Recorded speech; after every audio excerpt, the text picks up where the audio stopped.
All right, welcome to our regular board meeting here at Lowell Elementary School on November 30th, 2024. Ms. Hutchison, will you please call the roll? Ms. Blattner? Here. Mr. Durkee? Here. Ms. Holovitz? Here. Mr. Long? Here. Mr. Paulson? Here. Mr. Rutledge? Here. Mr. Hamlin? Here. Ms. Galvis, would you lead us in the pledge?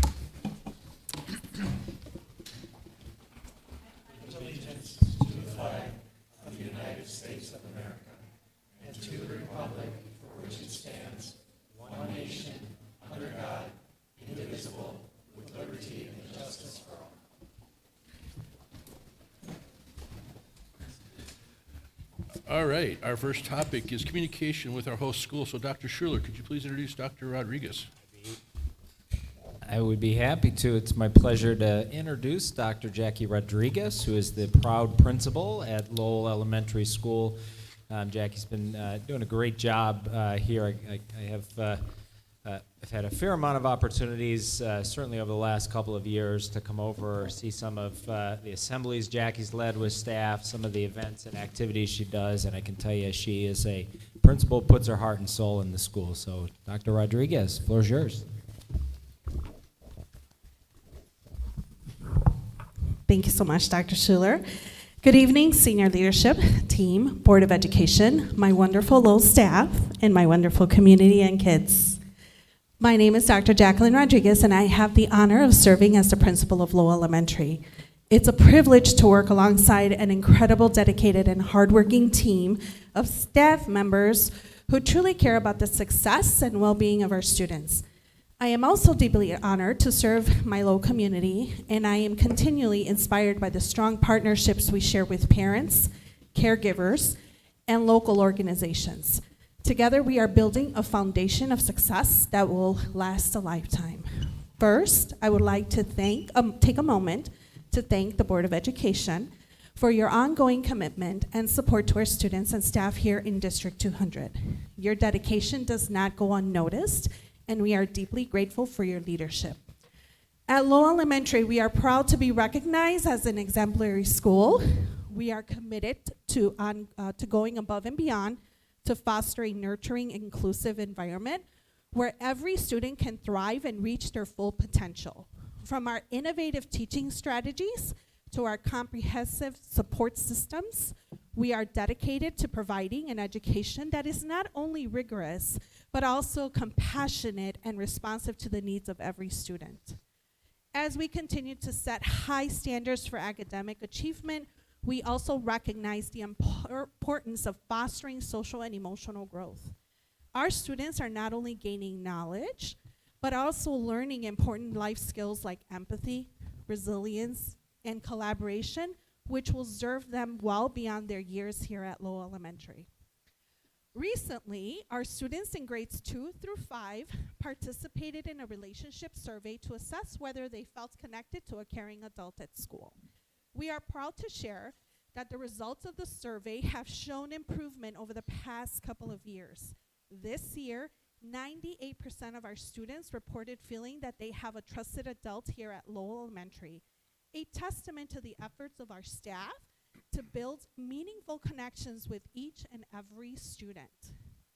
Not only are we able to provide our students with the opportunities to connect with a trusted adult, but we also offer a variety of clubs and school activities that help our students thrive and feel connected beyond the classroom experience. These programs foster, I'm so sorry. These programs foster a sense of belonging and allow our students to explore their interests, develop new skills, and build friendships that extend beyond their time in school. Today, I am excited to share with you the wonderful work being done by our Student Council to support the social-emotional development of our students.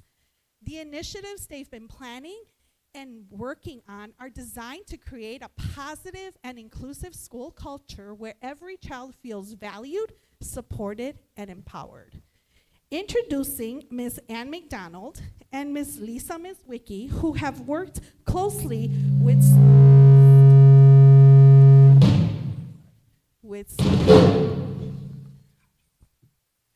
Student Council to bring these exciting plans to life. Their dedication and collaboration are truly inspiring, as we are grateful for the time and effort they put into making this a memorable and impactful year for all of us. So I introduce you, Mrs. McDonald and Ms. Wicki, who will also introduce our students.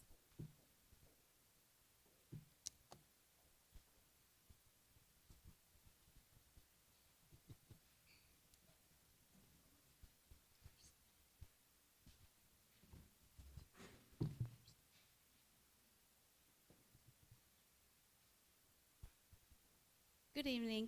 I'm Ann McDonald, and over there is my partner, Lisa Mizwicki, and we are the Lowell Student Council sponsors. Lowell Student Council is made up of 4th and 5th grade students who were chosen by their classmates. They are here tonight to share some of the wonderful things students have been doing here at Lowell School for our school and our community. Okay, these students are Ryan Geringer, JD Heth, Elizabeth Johnston, Benji Crutchton, Sam Kurtz, Avi Maish, Bowen Powers, Penny Restano, Lizzie Rose, and Julia Southworth.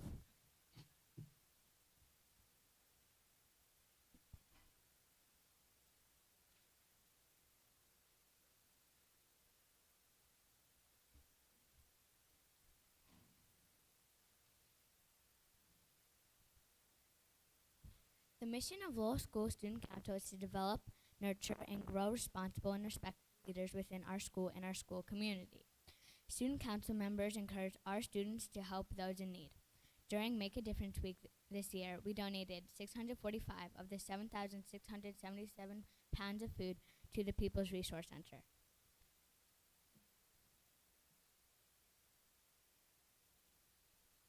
During the last 2 years, we celebrated Kindness Week. During this time, we made cards for SILK children, those in nursing homes, and collected socks and cereal for the PRC. We concluded the week with an all-school assembly with the cereal box domino challenge. Along with helping those in our community, we strive to build school spirit at Lowell. We create spirit days for the whole school to enjoy. We report to classrooms, we share and talk about our meetings as well as students for their ideas. We help design all school bulletin boards which every student contributes to. During our Spring Spirit Week, we help collect and count the money for our grade level penny wars. The money we collect is used for providing school-wide celebrations. We started this year with rock painting. Each primary grade student was paired with an older buddy to work with. All the rocks were placed by us in our new rock garden that celebrates the uniqueness of each student here at Lowell. Just today, we had a fun time with the Wheel of Wisdom Assembly. Many Lowell students were able to participate, and I was the MC. We ended the last few years with an all-school bingo game. Everyone loved it, and we hope to do it again this year. Finally, we would like to say Happy School Board Appreciation Day. Thank you for all you have done for District 200 students, staff, families, and our school community.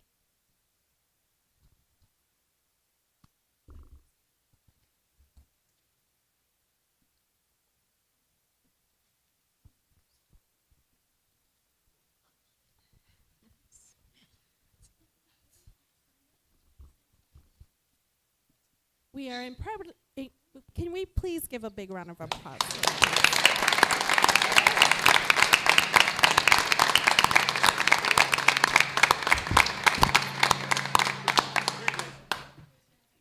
We are incredibly proud of the relationship between our students and staff at Lowell Elementary, and we look forward to continuing to build on these efforts in the years to come. Thank you again to the Board of Education for your support, and thank you to all of you who contribute to making Lowell Elementary such a special place for our students. Thank you.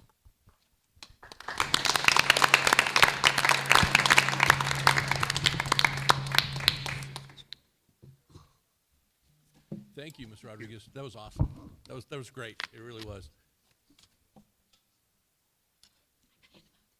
We're just going to pass those packets around a little bit so we can all enjoy them. That way, I think it's a little bit easier than trying to divvy them up. So we'll make sure that happens and get everybody involved. All right. Board, do you have any modifications to the agenda tonight? All right, hearing none, we're going to move into public comment. Thank you for taking time to share your feedback and thoughtful focus on our students, school district, and community. It is the board's practice to not directly discuss communication from the community until the context is understood and information explored. It is not our intention to signal a lack of interest, and we appreciate you understanding. Depending on the number of people signed up to speak during public comment, Board Policy 2.230 enables the time per speaker to be reduced from 3 to 2 minutes, allowing more people to share their perspectives. Tonight, we will not have to reduce the time for each speaker. To maintain confidentiality, the board asks that any matters concerning personnel or students be communicated to the board privately. When we meet, it's important that we all treat each other with kindness and respect. We set an example for our schools and desire to honor that by being courteous in our public comments. Let's work together to lead with positive intent so that our democratic process reflects the best of our community. To help us follow up if needed, please include your name and if you're a resident of the district. To ensure everyone has a chance to speak, Ms. Kulovitz will raise her hand when 15 seconds remain as a reminder to wrap up your thoughts. At the end of our agreed time, I'll respectfully ask you to allow the next speaker to begin. Thank you for investing time to attend the board meeting and share your thoughts and encouragement for our district. We have one person signed up for public comment tonight, Ms. Frida Tavalawala. I did it? Excellent. Come on up.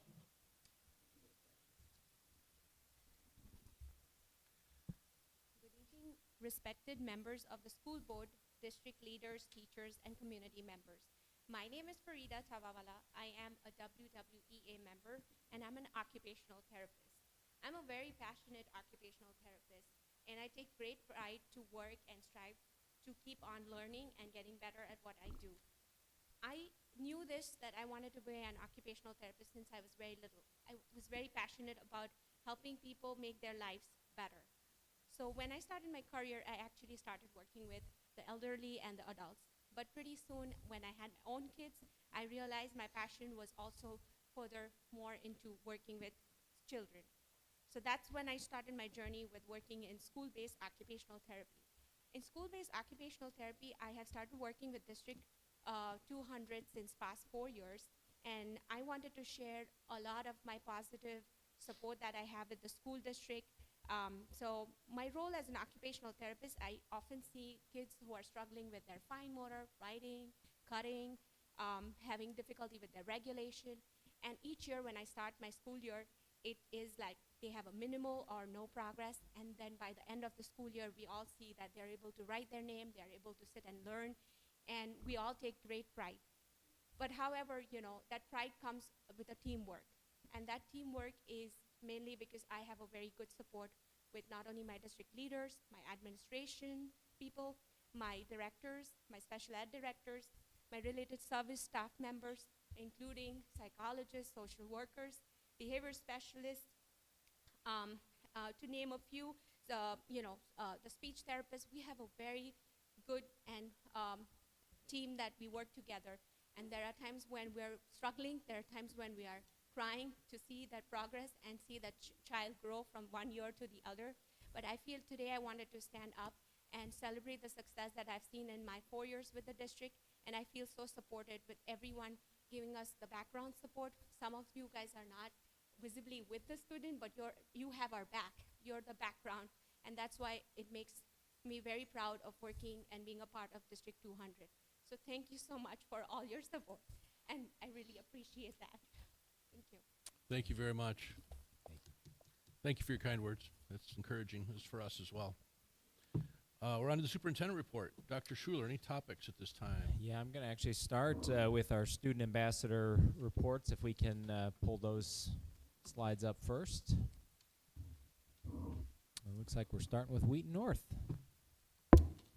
All right, so starting off, Kaylee Matsky was named TCD Student of the Quarter for medical terminology. So Wheaton North also participated in Shadow a Student, where faculty and staff were able to go back to high school for a day and see what it's like to be a current high school student. So I actually got to spend the day with Dr. Salagi, who shadowed me from first period until 8th, where we had a debrief. So he got to see what a regular day in my life could look like. So he was able to participate in all of my classes. And it was just really fun to see that interaction between like staff and students. And then for Veterans Day, we also had like veterans that come in every single year. And then during student social studies classes, they were able to report to the auditorium and then hear their stories. And that was really cool for students to participate in every year. And then also we have a movie night on Monday to celebrate our last week before Thanksgiving break. So we're going to be watching The Polar Express put on by the Student Council. And they're also going to have like cookie decorating for students. So that's a really fun way to get into the holiday spirit and celebrate our fall break.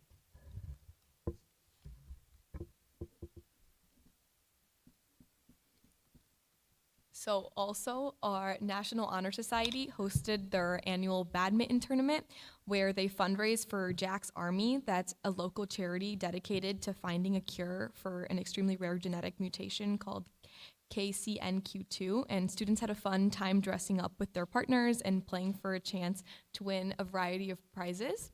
And also our Rho Kappa, which is our Social Studies Honor Society, was able to take students on a field trip to Kent Law School in Chicago, where they were able to debate a real Supreme Court case with students from other schools, as well as current students at Kent Law School. They also got to hear from professors and experts on the issues that were discussed in the case, and it was a really fun time for those that were interested in practicing law, and it was a good way to get students out in the real world and exposing them to possible future careers. And then our speech team is also off and running, and they hosted their annual Technicolor tournament last week at Wheaton North.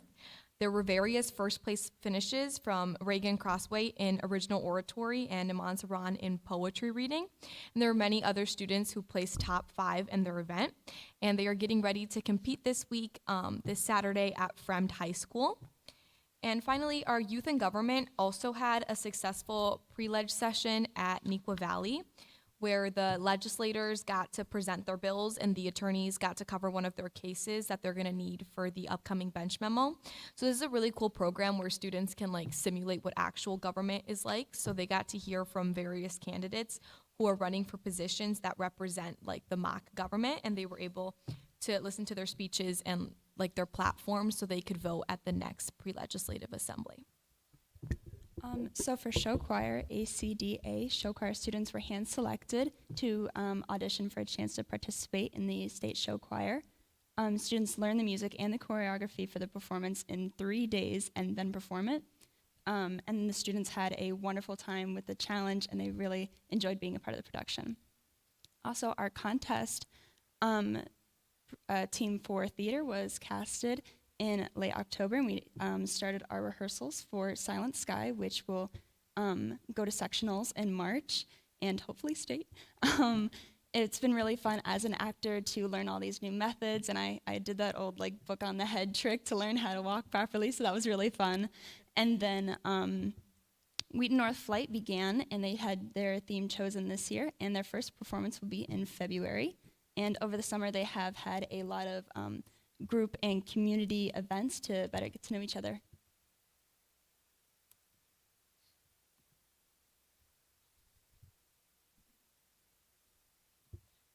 So then the Wheaton North has also had a really good like athletic season right now. So the cross country team had really good success in their season. So they qualified for state with outstanding performances from seniors like Aiden Murphy and Maddie Romaine. So Aiden set the school record, and both of them made the state team after their meet in Peoria. So now they're gonna compete in that state team, meaning that they were top 25 in the state. And just like cross country, girls tennis also qualified for state. And then the team was Kaylee Phillips and Stella Tarusha, and they were doubles partners, and then they won all of their 3 matches at the state tournament.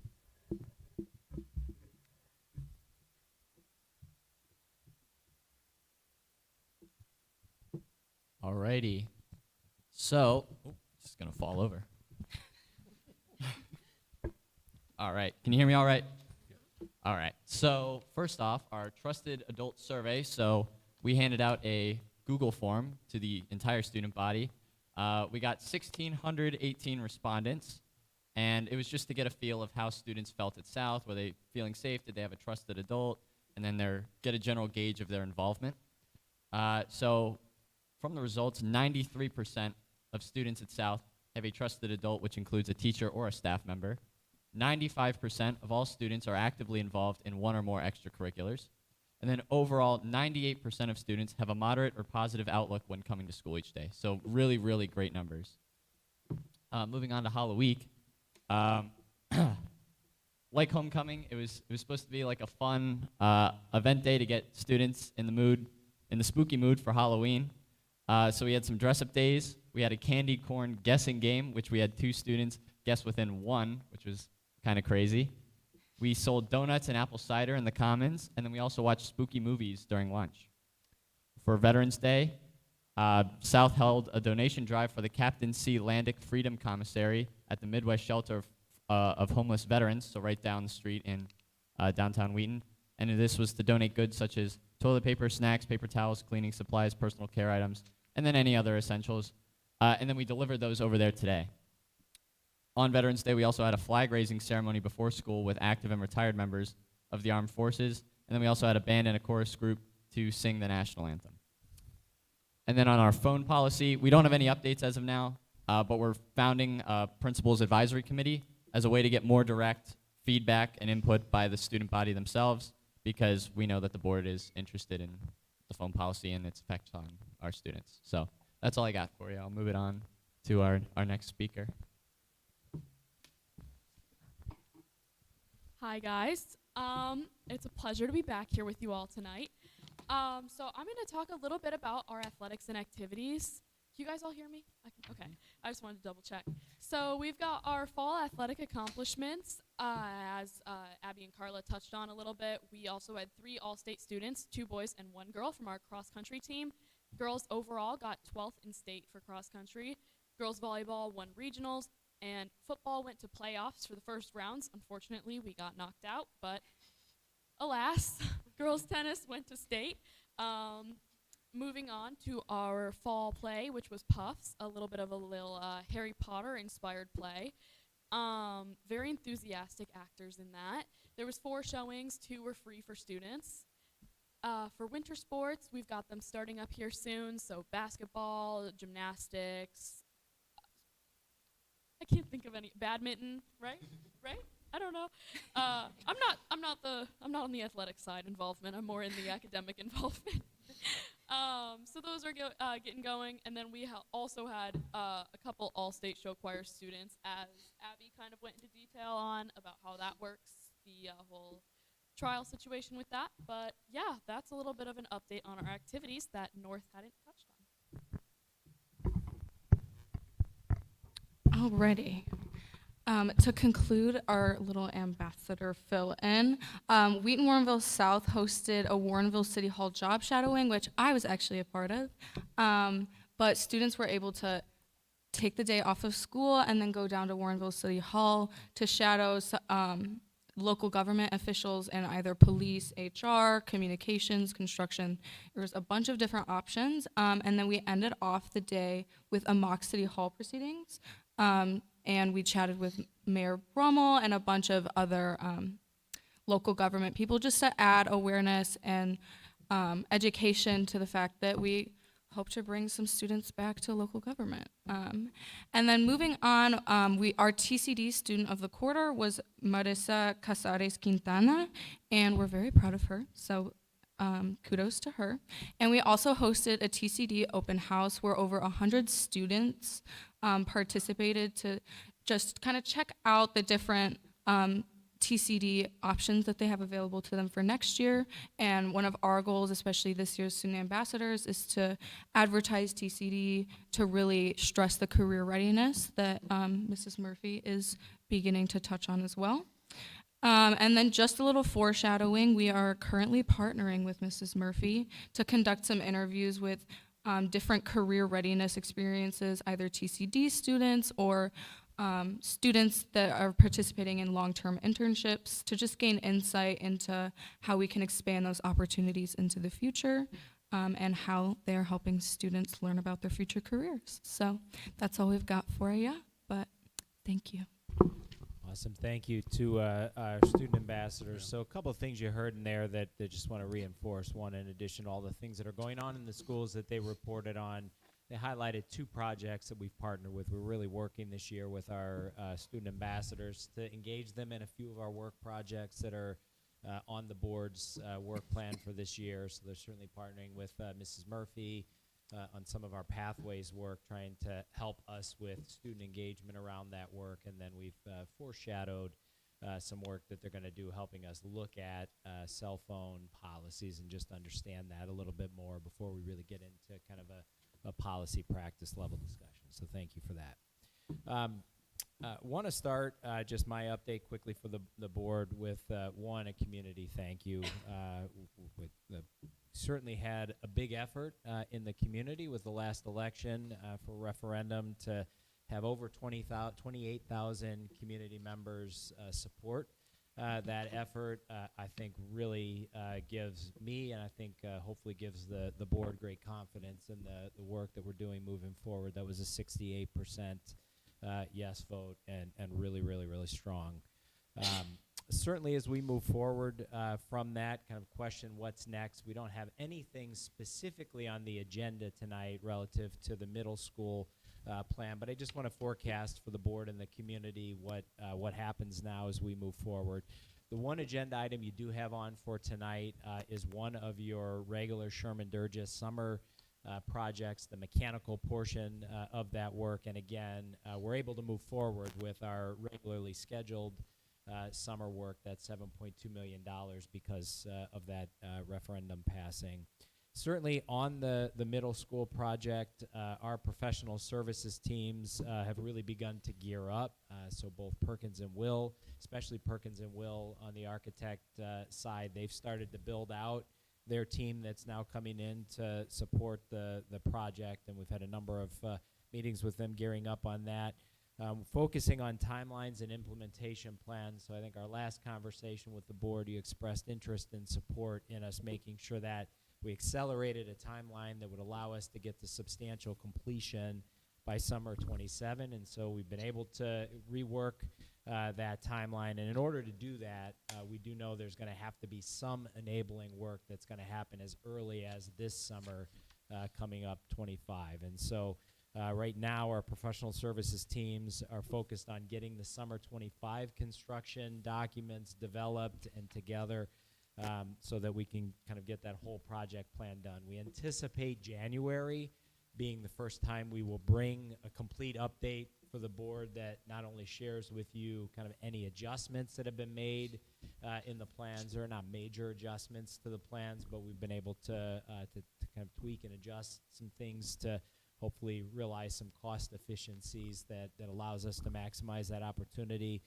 We'll also focus then on the phasing plan through the 3 years of construction, so you see exactly how that work will progress across the 3 years, and then certainly bring you the first round of bid packages and when that will happen. We do anticipate likely 2 bid packages that will be in front of this board in the spring, likely the first being March, that will be released, the second one probably in April that will be released. So again, all of that coming forward along with that financing plan. So rest assured, lots happening, even though we don't have a formal update tonight. We've got a lot of work to do now that that's passed to make sure that we're geared up and ready, and certainly you'll hear probably a little bit of that with the Facilities Committee report tonight as well. Want to reinforce something that our students shared, certainly our host school students shared. This Friday, School Board Member Appreciation Day.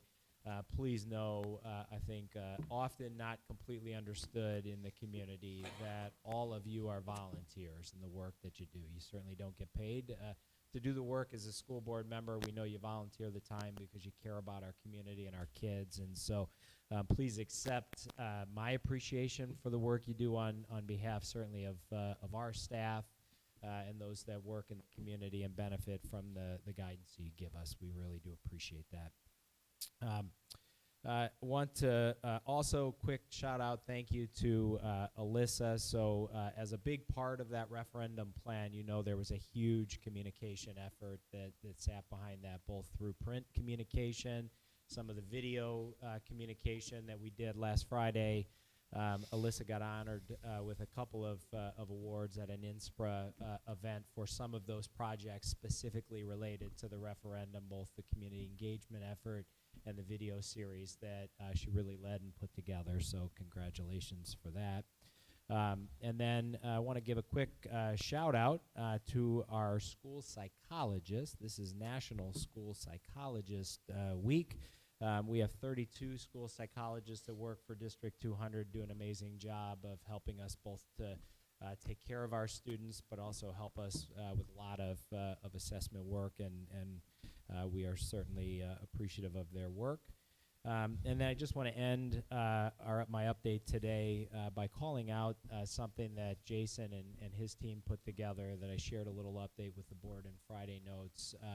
We do a lot of work around physical security. You're going to hear an update a little later tonight on the safety committee and its role in our physical security measures, but continuing to increase every year is the important role of cybersecurity as well. I say it often that actually of probably vulnerabilities for school districts, cybersecurity issues and concerns have quickly exponentially grown. And so Jason and his team do an incredible job in really building the backbone that protects the district. But we recently took part in partnership with the Department of Homeland Security in a tabletop exercise looking at what would a cybersecurity attack look like and what would our response look like in the district. We had, I think almost 20 staff members together, kind of all levels of the organization for a half a day, really working through that and looking at what recovery would look like, both from obviously the technology infrastructure perspective, but the operational perspective. And again, any time you do that, it's just good training. I think our friends in the police department often say you default to your most recent level of training. And so when you train, you help to prepare for what may happen if you encounter a situation. So Jason and team, thank you for that. That's all I've got. Thank you, Dr. Schuler and ambassadors. Impressive work you guys are doing. Really, thank you very, very much for doing that. We are moving on to the consent agenda. So I'm going to read the 9 items on the consent agenda. Acceptance of gift to Wheaton North High School boys basketball program. Approval to post curriculum content for AP pre-calculus course for community review. Approval to post curriculum content for dual credit social media marketing course for community review. Approval to post curriculum content for dual credit introduction to literature course for community review. Approval to post curriculum content for engineering essentials high school course for community review. Approval to extend 4 existing maintenance truck leases with Vehicle Leasing Associates, LLC for 12 months. Approval of bills payable and payroll. Approval of minutes, October 9th, 2024, regular meeting open. October 23rd, 2024, Committee of the Whole open. November 7, 2024, special meeting with IASB open and closed. And approval to destroy recordings of closed sessions prior to June 2023 is allowable by law. Approval of personnel report to include employment, resignation, retirement, and leave of absence of administrative, certified, classified, and non-union staff. Board, are there any items that members want removed from the consent agenda? All right, hearing none. Dr. Schuler, any additional information? No, just appreciation for our high school teams for putting together those 4 new course proposals at the high school. Certainly align with both your strategic work. I think as Mrs. Murphy shared and reviewed those with our student ambassadors. I think even a couple of our student ambassadors want to come back as a super senior to take a few of these courses. So they definitely intrigue them. So we're proud of that work coming forward. Thank you, Board. Any questions or comments? All right, so Board, I need a motion and a second to approve the consent agenda as presented. So moved. Moved by Mr. Paulson. Second. Second by Mr. Long. Ms. Hutchison, will you please call the roll? Yes. Yes. Yes. Yes. Yes. Yes. Yes. There's one, we're on to the policy posting consent agenda. There's one revised policy for approval to post for community review tonight. That's policy 2.260. Board, are there any items that you want removed from that policy posting consent agenda? All right, hearing none. Dr. Schuler, do you have any additional information? No, this policy we held at your last meeting, and the HR Policy Committee wanted to spend a little bit more time with it, but after reviewing it, they were comfortable bringing it forward for approval for posting tonight. Thank you. Board, any questions? All right. Board, I need a motion and a second to approve the policy posting consent agenda as presented. So moved. Second. Who moved it? Mr. Rutledge, second by Ms. Kulvitz. Ms. Hutchison, will you please call the roll? Yes. Yes. Yes. Yes. Yes. Yes. Yes. We have, we're on to the policy approval consent agenda, and we have 3 revised policies for approval tonight. Policy 5.100, policy 7.20, policy 7.185. Board, any items that board members want removed from the policy approval consent agenda? Dr. Schuler? No additional information. These were posted. We did not receive any community feedback. Thank you, Board. All right, hearing none. Board, I need a motion and a second to approve the policy approval consent agenda as presented. So moved. Moved by Mr. Long. Second by Mr. Paulson. Ms. Hutchison, will you please call the roll? Yes. Yes. Yes. Yes. Yes. Yes. Yes.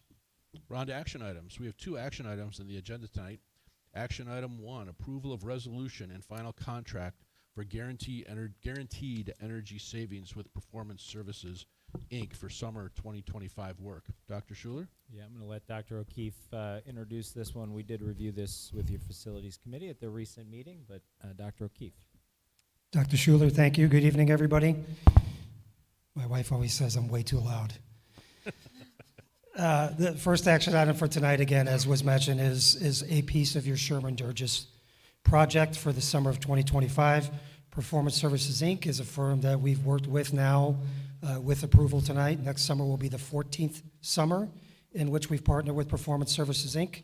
They're a guaranteed energy savings contract-based company. What that means specifically is the plans that are in place specifically help us with energy efficiency upgrades, and then there are guarantee performances that must be met. If those savings are not met within the transfer of the project and the outcome of all the work, that difference in terms of what was described as a benefit, and then specifically what we achieved, is made up, that difference is made up by Performance Services, Inc., by actually cutting a check directly to the Board of to the Board of Education. In the past, you've seen this really driven around whole school projects on the elementary side of things. This will be the first summer, at least during my tenure, where we have more of a targeted process in the summer, where the PSI team, along with our maintenance and facilities teams, really looked at what are the core critical infrastructure mechanical systems that are in place that are causing us and you major problems from a cost and or usage perspective, and then we targeted those school by school. So specifically, this package tonight includes additional rooftop units at Bauer Elementary, a full swap out of the chiller at Bauer Elementary, in addition to specifically upgraded building automation systems. The chiller and BAS, or building automation system, at Emerson, same thing at Hawthorne Elementary. Johnson Elementary is a specific targeted update of some 2 existing current storage rooms, which are being converted into staff and student space for next year. Those storage rooms were not designed specifically for staff and storage space, so we have to update the mechanical systems to make sure that we meet code and what the expectations of the ROE are. And then we're also looking at automation system upgrades in certain portions of the building at Wheaton North and Wheaton Warrenville South. Those specific portions have been identified by our facility leaders in each of those buildings, and then will be adhered to as we move through the project. So in aggregate, we're touching 6 different buildings in the same summer of work next summer specific to this overall work. The overall cost is roughly $2.3 million. Those $2.3 million actually came in just a little bit more than $200,000 under the estimate that Performance Services, Inc. originally looked at, and we would recommend that we move forward with this work. Thank you. Board, any questions or comments? Just a quick comment. Brian gave a great summary of the work. Just as a frame of reference, this is one of the 2 major components for Sherman Durgis. The rest of the work would be, I believe, coming to us in December. That's more the traditional architectural work. So we've been through this process before. This is, as Brian said, much more targeted in terms of equipment and controls. So it's a good solution. Thank you. We should vote yes. Thank you. Any other questions or comments? All right, hearing none. Board, I need a motion and a second to approve the resolution and 4th amendment to the installation contract in the amount of $2,326,212 with Performance Services, Inc. as presented. So moved. Moved by Mr. Paulson. Second. Second by Mr. Rutledge. Ms. Hutchison, will you please call the roll? Yes.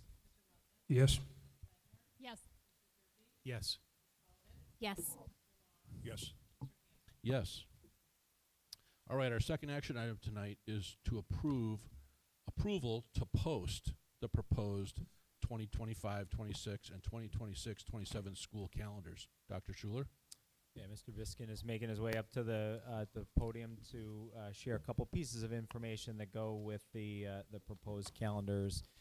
Just a note in process on this. So we've asked you to post 2 years of calendar. Our goal moving forward beyond this year would be to come back in the fall and then look at the out year, so that moving forward, we're always a year ahead. So in other words, we've kind of worked in 2-year calendar chunks, but I think we see significant value in getting the board into a cycle where you always have an approved calendar that's a year ahead, so that as you're talking about calendar, you're out 1 more year. One, I think that just gives you a little bit of time as you're working through that if there's any specific nuances you want to consider, but 2, it helps our community with a little more kind of future predictability. So, Mr. Biskin. Good evening. The calendar committee met in mid-August, and we are proud to be able to offer you 2 calendars to post, one for the 2025-26 school year, and then one for the 26-27 school year. There were really 2 levers that we used to help us create the calendars that are in front of you now. The first one was student feedback at the high school level regarding the final exams and where they fall. For many, many years, final exams in the first semester at the high school level occurred after the holiday break. We changed that a few years ago, and we wanted to seek the feedback from our students about that and the placement of it. And we also used the other lever of surveying parents, families, and students about different things that they value perhaps within the calendar. So let's start with student feedback. Our student ambassadors at both high schools did an outstanding job of executing the surveys, and we had 1,041 responses between North and South. And as you can see, overwhelming from the students that they prefer to have final exams before winter break. So that informed us as a committee as to how we wanted to proceed with that part of the calendar. You then can see final exam survey feedback from staff. We had 194 responses total, both from North and South, and little over 76% preferred to have final exams before winter break. There was also almost 9% who didn't have a preference. So we, again, used that lever to inform us as to how we're going to move forward and present 2 calendars. Then the calendar survey to the community. This is just what people read as they took it prior to. It laid out the options, and really what we were seeking was, what do people value? What means more to people in regard to the calendar? I think we've talked about this in the past. We can do some things with the calendar. We can't do everything with it. And there's no question about it that depending on what age your child is, you have a different perspective about what the calendar means to you. And we're a unit district, so we have to take into account all of those. But the real goal of the calendar survey was really to kind of force people to make decisions about what do you value within the calendar. So of course we asked which stakeholder group. We had almost, or a little over 61% parent guardians, and then we had nearly 40% of our 39% of our staff who responded. So here's the big lever. The first one, the most important value, according to this survey, was people wanted a full 2-week winter break. The second most important was they wanted a full Thanksgiving week. So with those two items in mind, it kind of locks us in a little bit. A consistent start date and consistent end date were in back of those, but the first two, again, those levers guided us as to how we were going to proceed forward. The final exams were going to have to end prior to the break, and then we also knew that people did not want us to necessarily reduce any of those two large breaks within the school year. And then the last question we had, would you prefer to start later in August, if that would mean attending school on Monday, Tuesday, and Wednesday of Thanksgiving week? We wanted to, once again, make sure that people knew what they were checking in regard to that. And we had almost 35% say yes, but we had a little over 65% say no, that they did not want it to be touched. So again, these were two major levers that drove the work of the committee moving forward. There were two areas that you can see in the calendar. One of them is one topic that was brought up here, Columbus Day. There was strong feedback from the union about the location, the timing, and the placement of that day. They value that day, so we did not seek to try to move off of that. There's a Friday start date for both school years. Staff comes in the Wednesday, but students would start the Friday. We looked at that as we did receive some feedback about dead week, so to speak, in August. We felt if we could push the actual student's first day toward the end of that week, that gives families just a little more time to be able to travel if they want to do that and be together before that first day of school. Now they have 4 days during that week. It also, we think, benefits everybody starting on that Friday. It really allows staff to focus on acclimating their students to the classroom, getting everyone off to a really good start, getting to know each other within their classes, no matter the level. And then they got the weekend, and then they come back strong on Monday, and we're able to start with everything else. So that's what we factored in. We think that these two calendars meet the needs of the feedback that was given to us, and so we're offering these to be posted for feedback. Thank you. Board, any questions? I gotta believe there's some. I had a question, and then I'm also going to give the answer.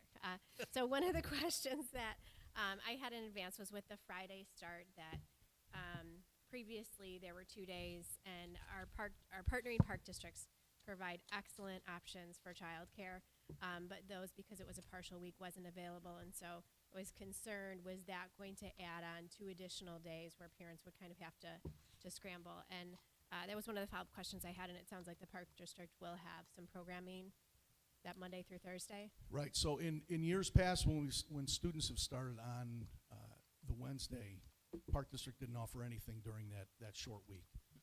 They now will be able to offer 4 days of camp, whatever that is, Monday through Thursday, leading up to. So that'll be a little different for the park district, but it obviously is going to be able to help our families. Any other questions, board? Comments. So first, wanted to say I appreciate that we're getting back to having 2 years of calendars out there. I think that's going to make things much easier for people in the community to plan life around school. Appreciate the clear community staff and student feedback on some of those key decision points you walked through, and do understand that those points are probably the most important in trying to structure the calendar.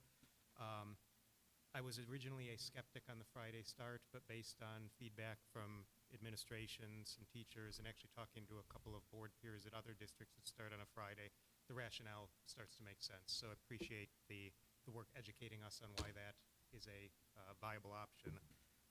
And then most importantly, appreciate the work to educate us on the process. I know a year ago, I didn't vote for the proposed calendar, in part because I was unclear as to the process that got us there. With process clarity, I feel much better about the outcome, and so I'm going to be happy to vote yes tonight. That said, I guess one element of somewhat critical feedback, the community survey asked these specific questions, and I suppose community members could have just written to the board with other feedback, but I do think we should provide some more open-ended options in the survey in the future, because I do know there was some community interest in the Columbus Day Indigenous Peoples holiday, as well as some other things that we didn't specifically survey on. And so I just think welcoming them to provide that open-ended feedback would be beneficial in the future. Thank you. Thank you. Mr. Rutledge? Oh, sorry. Go ahead, Matt. Just to add, we were really happy that we had the opportunity to survey again. I don't believe we surveyed for the calendar since before COVID. So this was a real chance for us to gather feedback. For me, so much of what we do is around process, and the process that has been followed here is very thorough and I think excellent to get us to a good answer. Thank you. Ms. Blattner? I have a couple. I'm not sure my microphone is working though. It is. Is it? Okay. John's is working. Couple comments. So like Eric, the Friday start, I'm not sure how that will be received. I think we may see more absenteeism on that day, possibly just families finishing up or scheduling vacations. And then going back historically, I think historically, and this is going back probably more than a decade, the Wednesday start rationale was, obviously to not jump right into a full week, but also to give the kindergartners and early childhood that second day to start. But now I feel like the kindergartners and early childhood will jump into a full week. So something to think about, because we had made that decision many years ago for a reason, and now we're kind of not taking that into consideration. But it'll be interesting to hear the feedback. Like Eric said so eloquently, I think knowing the process and understanding the process was helpful. The only other comment I have is on the 26-27 calendar for the winter break. And this is why I might advocate for that Wednesday start. I really think the 21st and 22nd, again, we're going to see absenteeism with those, and possibly even going into that return week where we have that Thursday, Friday. I would rather see the last day be Friday the 18th, but then that would make our semesters even more asymmetrical, which would not be good. Right. So, thank you. Totally noted. Thank you. I have a follow-up question on that winter break as well. That was something that stood out to me. I know that we get some suggested break dates from the Regional Office of Education. Is that their suggested break, or is it more flexible than that? Flexible. They provide that as a guide for the districts to try and follow, but it's within a range. Board, any other questions?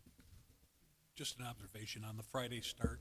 I kind of felt the same way, but I think the way you framed it, I mean, we're really moving from Wednesday to Friday, and I think that's, kind of an important reference point of, as opposed to going to Monday. It's, while it's a little bit maybe of positioning, I think that helped me. When you said that helped me be more comfortable with that. All right. One question on the second year, 26, 27, those two in December, the 21st, 22nd, Monday, Tuesday, those are most likely going to be finals days, right? Yes. And then for high school, Right. or for any, yeah, for high school. Perhaps middle school. And then, of course, depending on how Friday is received in 25, 26, we certainly have time to adjust the following year. I would say that, the whole Columbus Day, Indigenous People Day is something that I think I brought up a couple years ago. I prefer to have kids in there. I wasn't in the impression that, we were one of the only ones that still had school districts around here that still had kids taking that day off. I was wrong. I did a quick scan yesterday of many of our benchmark and area districts, and pretty much everybody is going to have those days off too. So I prefer to have kids learning, especially that getting that extra day in the first semester. I understand. Right. Anyone else? All right, thank you. So again, we're talking about posting the calendars. We are not approving the calendars tonight. Right? That's just to be clear with everybody. So, board, I need a motion and a second to approve the posting of the 2025, 2026, and 2026-27 school calendars as presented. So moved. Moved by Mr. Jerpy. Second. Second by Ms. Kulovitz. Ms. Hutchison, will you please call the roll? Yes. Yes. Yes. Yes. Yes. Yes. All right, we have two oral reports tonight. Our first oral report is on the 2024 proposed property tax levy. Yeah, so as Dr. O'Keefe makes his way up to the podium, we reviewed this topic with your Finance Committee at their recent meeting, went through the information that Dr. O'Keefe's going to present to you tonight. No action on the levy tonight. This is just the proposed levy that we would bring to you at the December meeting. So, Dr. O'Keefe. Dr. Schuler, thank you. Good evening, everybody. Welcome to the wonderful world of the 2024 tentative tax levy. I know it's one of the most exciting things that we discussed here in public education, but it is one of the most vital aspects of what we do because the vast majority of our revenue funding comes specifically from property taxes. So a little bit of kind of education and history on where we're at and why we have to go through this process. In the state of Illinois, not every county and not every area, but most actually have tax caps, what is referred to as a tax cap. That tax cap was defined all the way back in the early 1990s as the Property Tax Extension Limitation Law. What that does is from an operating perspective, irrespective of new construction, but year-over-year operating perspective, we are not able to present to you or ask you to approve a levy that is greater than 5% or what CPI was from the previous year in aggregate for that operating levy. December 2023, which is the CPI rate that's being used for the 24 tax levy, was 3.4%. You'll see that here in the future. So that's our baseline from the operating side of the levy. You see a definition of CPI. We'll get into what assessed and equalized assessed values look like. And then if you look or hear things, we might talk tax rate. Legally, it's a limiting rate that is actually designed and extended by DuPage County and the counties themselves. And I'll get into who's responsible for what also. So what is CPI? CPI is actually computed on a monthly basis. It is specifically from the Bureau of Labor Statistics. The October CPI was announced today. It was 0.2% over the September CPI, but from an aggregate tax extension perspective, it was 0.1%. The aggregate CPI year over year through October that will specifically relate to your 2025 tax levy at this point is 2.9%. You'll see in here that we've estimated it'll finish at 3% at the end of the year. It's always a December to December 12-month rolling calendar. What does that do? It allows us to understand exactly what we need to support the operating aspects of our school district. But it's interesting, CPI isn't necessarily attached to everything that we're responsible for from a contractual perspective. It is attached to the revenue growth specifically year over year. A little bit of history here too. CPI, pretty low and insignificant when you look year over year prior to the pandemic to significantly historic high rates. And specifically, levy year 22, levy year 23, levy year 24 here. You see we're at 3.4%. We're projecting for next year we'll be at 3%, and we're taking a really conservative approach, at least to the conversation at this point, to look at 2%.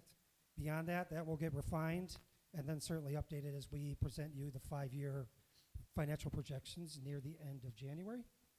A little bit tough to see, and I get it, but just a little bit of kind of what projections using that data would look like. Right now, your EAV as of levy year 2023, so the equalized assessed value of every piece of property, commercial, industrial, residential, we don't have very much farmland left, plus railroad, almost $3.8 billion in property value from a taxing perspective.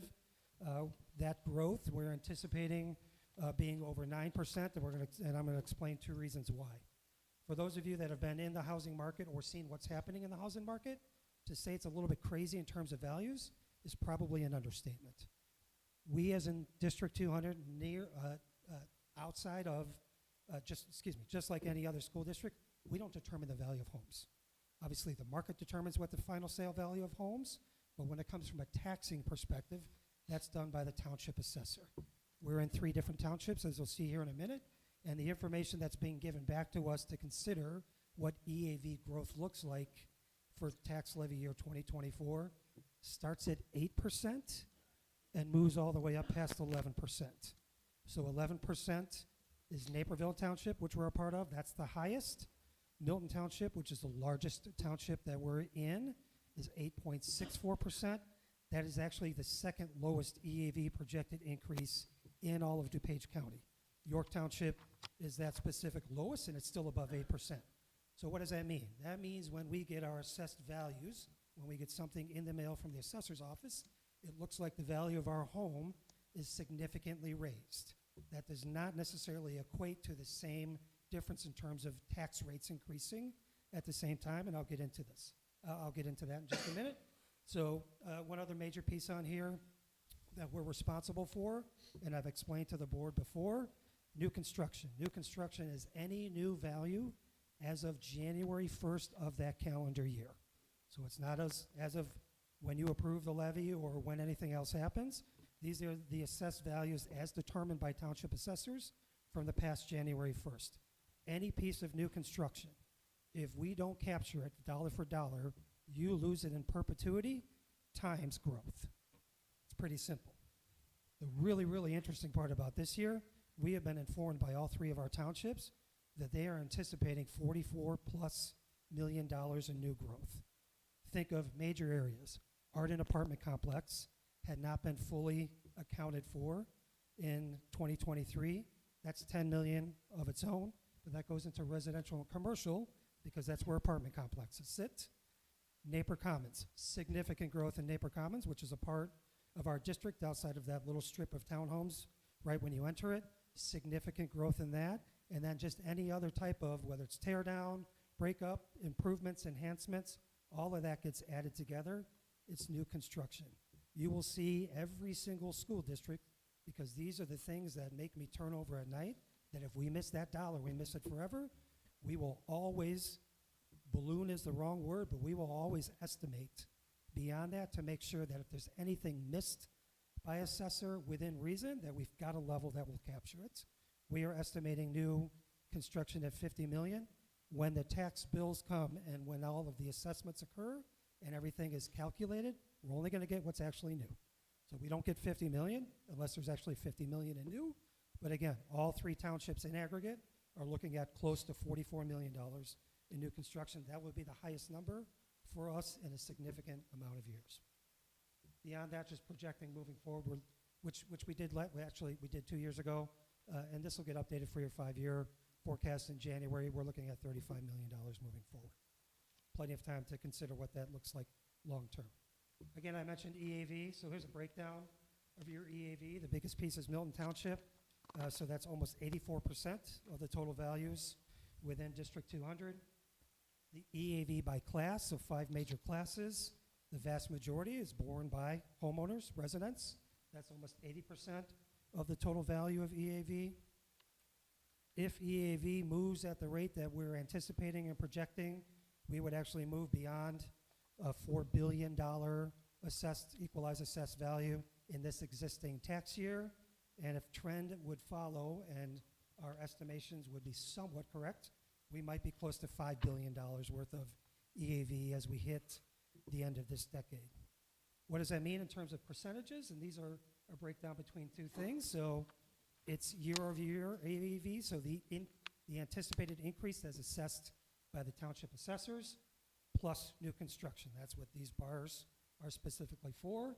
And because of the major anticipated increase in EAV, truly driven by housing sales and housing prices, plus new construction, we're looking at 9% overall. Again, we don't make those final determinations. All of that happens at the county level. What that means, so like I mentioned here, so here's the breakdown between just where we think it's going in general. You'll note a bit of a different kind of spike or number in 2026. That's a readjustment year, again, in DuPage County. So that's a reevaluation year where typically you see some additional growth because things may have been missed during some prior tax years. But just in general, we're looking at EAV growth at roughly 2%. And then here's our new construction piece again. So what I mentioned before and the symbiotic relationship between what EAV means to the taxpayer and means to the school district, they flow with each other. So as EAV increases, the tax rate comes down because legally, we're only allowed to get specifically what we are legally allowed to get, and that's CPI plus new construction. So we are anticipating with a pretty significant spike in EAV, as you'll see in a minute, that a solid reduction in the tax rate. I'll remind the board and the audience as a whole and our public in general, we don't determine values. We don't determine tax rates. We don't determine extensions. That does not happen here at the board level. All of this is done at the county level, and then they give us our final numbers in the spring. Just a little bit of history of tax rates. Fairly consistent, you see, over the past 5 years with a bit of a dip in 2023. Part of that, and I'll remind the board and the public, two major levers coming out of that. You had a pretty significant drop in your debt year over year compared to the prior year, and the board abated $2 million on top of that out of the debt service fund, which is why you see a pretty nice drop in the tax rate. If you just look at it from a bar chart perspective, breaking it down by fund, this is what it looks like in the orange, which is always the greatest. That's the education fund. That is our biggest fund. If you look at our peers, we are near the lowest side of tax rates when compared to peers, to our peer groups, and our peer groups are Barrington, Elmhurst 205, Indian Prairie 204, Naperville 203, and St. Charles 303. You see we are second from the left here, just above Elmhurst 205, and about even. There's some anomalies there with Barrington, but certainly below our other comparable peers. Typically we sit right in the middle. Debt service, as we've always talked about, then things will change here as it relates to our overwhelming support from the public last week. Still, as of today, our last debt payment is October 1st of 2025. That will be something that we'll be talking about in the future, but again, as of today, that's our last debt payment. Our fund balance history, so your fund balance is really based on operating revenue compared to total operating revenue. So what sits in your accounts in 10, 20, 40, and 70, those funds, compared to the total revenue in each of those funds, is the calculation to get specifically to your fund balance percentage. So it's a percentage of revenue, not expenditure. And you have a board policy that states our percentage should be somewhere between 25 and 40%. Fiscal year 23, it was at 32.3%. Fiscal year 24, that audit is in final review with Baker Tilly.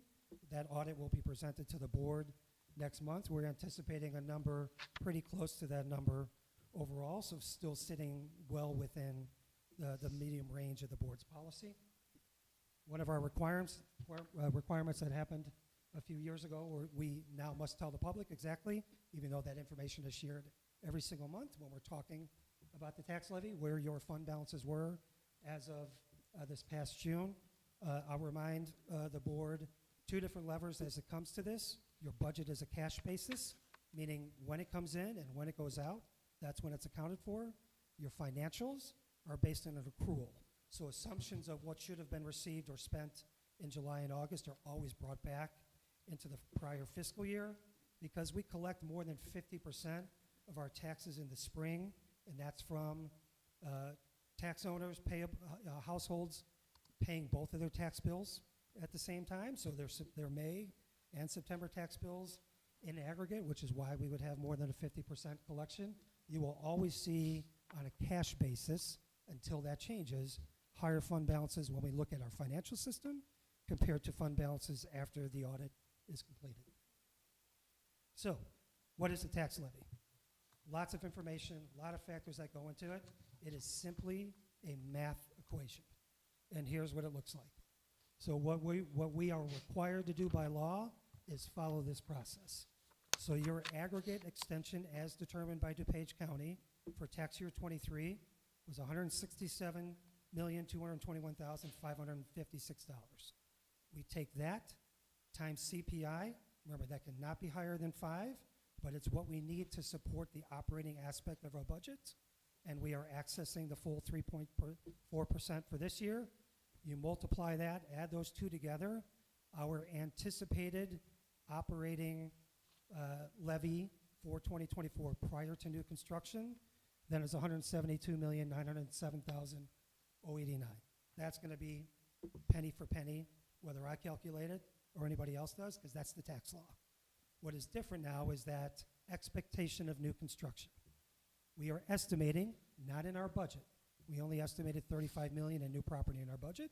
We are estimating from the tax levy, based on the information that came from the assessor's offices, of $50 million. You take that $50 million, you multiply it by what we believe the tax rate is going to be, and then you divide that by 100. And that specifically gets you new construction. So you see we're estimating the operating tax rate a little bit above $4.20. Take that times 50 million, divided by 100. So we're estimating if 50 million came in, that would be new operating taxable revenue that's built into every levy going forward of a little bit more than $2.1 million. You add in our last year at this point of debt service. That's debt service plus a 1% put on specifically by the county for loss and cause. And then you add all of those numbers together, and we get to what our anticipated final extension is, and that's $189,675,871. Again, this is our estimate. The final version of all of this gets calculated by the county. Just to break down, if anybody's interested, and again, all of this is online, this shows the breakdown between fund, what it means per fund. When we talk about the operating and the debt service side of things, if we look at the breakdown for your 2023 tax levy between operating and specifically the debt service, about 91% of that was operating, and then 9% on the debt service side. What we're estimating for 24 tax year actually moves that a little bit, about 92% on the operating side, a little bit less than 8% on the debt service side. What it actually means in aggregate, and if you're looking at what the year-over-year increase is based on our estimations, on the operating side, because this is the 3.4% plus new construction, if nothing else was occurring, we'd be estimating that there would be a 4.66% increase in year-over-year operating tax levy. We've got a reduction, actually, a little bit in your debt service. Again, as of now, that's the final debt service. That's all debt service for prior referenda. When you balance those two, we're projecting an overall increase in the levy at 4.25%. What that means from a statute perspective is that truth and taxation hearings are required by law to be held at when a levy, even including new construction, is at 5%. We've done that the past couple of years. It's not something that's required of the board.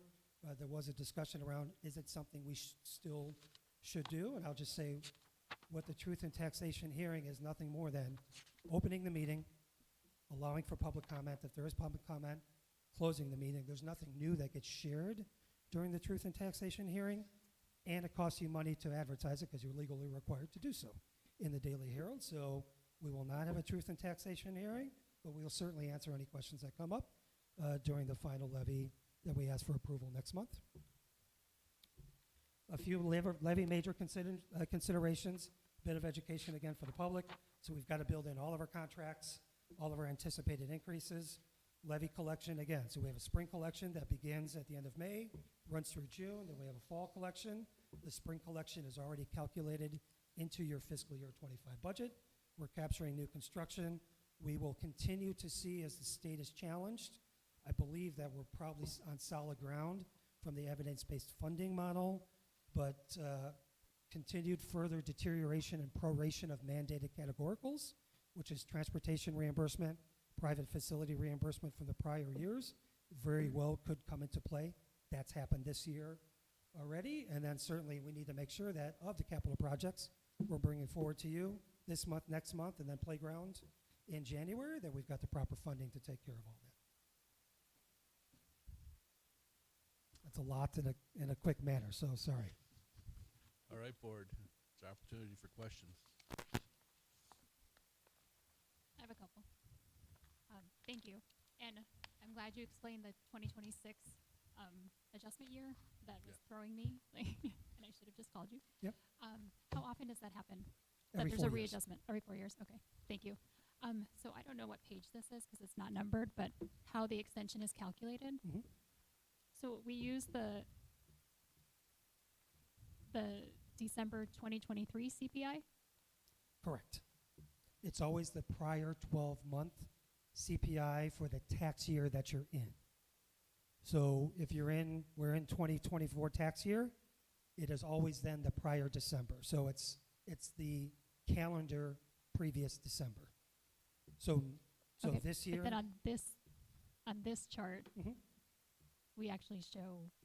I feel like it's not the same. Like it says it- 6.7. that's based on tax year. That chart's based on tax year. Okay. So the 3.4% is what you can access this tax year. Okay. But the 3.4% is from December 2023. Perfect. Thank you.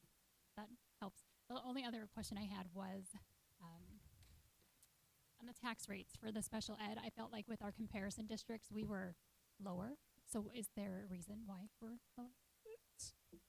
Special ed, when it comes to the taxable side of things, is a set aside knowing what we anticipate we need to just to support the special education programs. That's a minimum.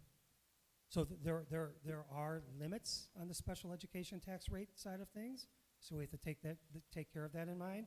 But it's been a practice inside this district to just minimize the extension of that. It goes into the ed fund, so it's not a separate fund.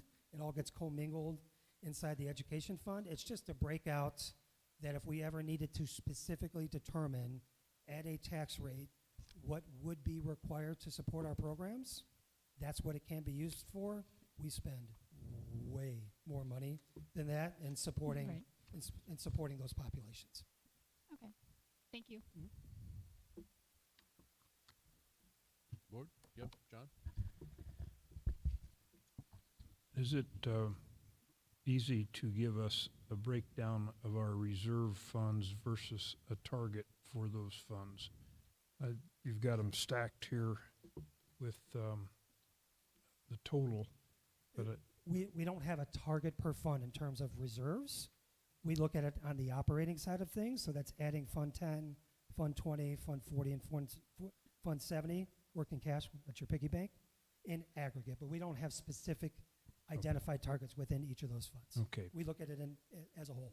Okay, thank you. And on the rates of our peer schools, is there any observation that you could make relative to the mix of property types, whether it's residential, commercial, et cetera?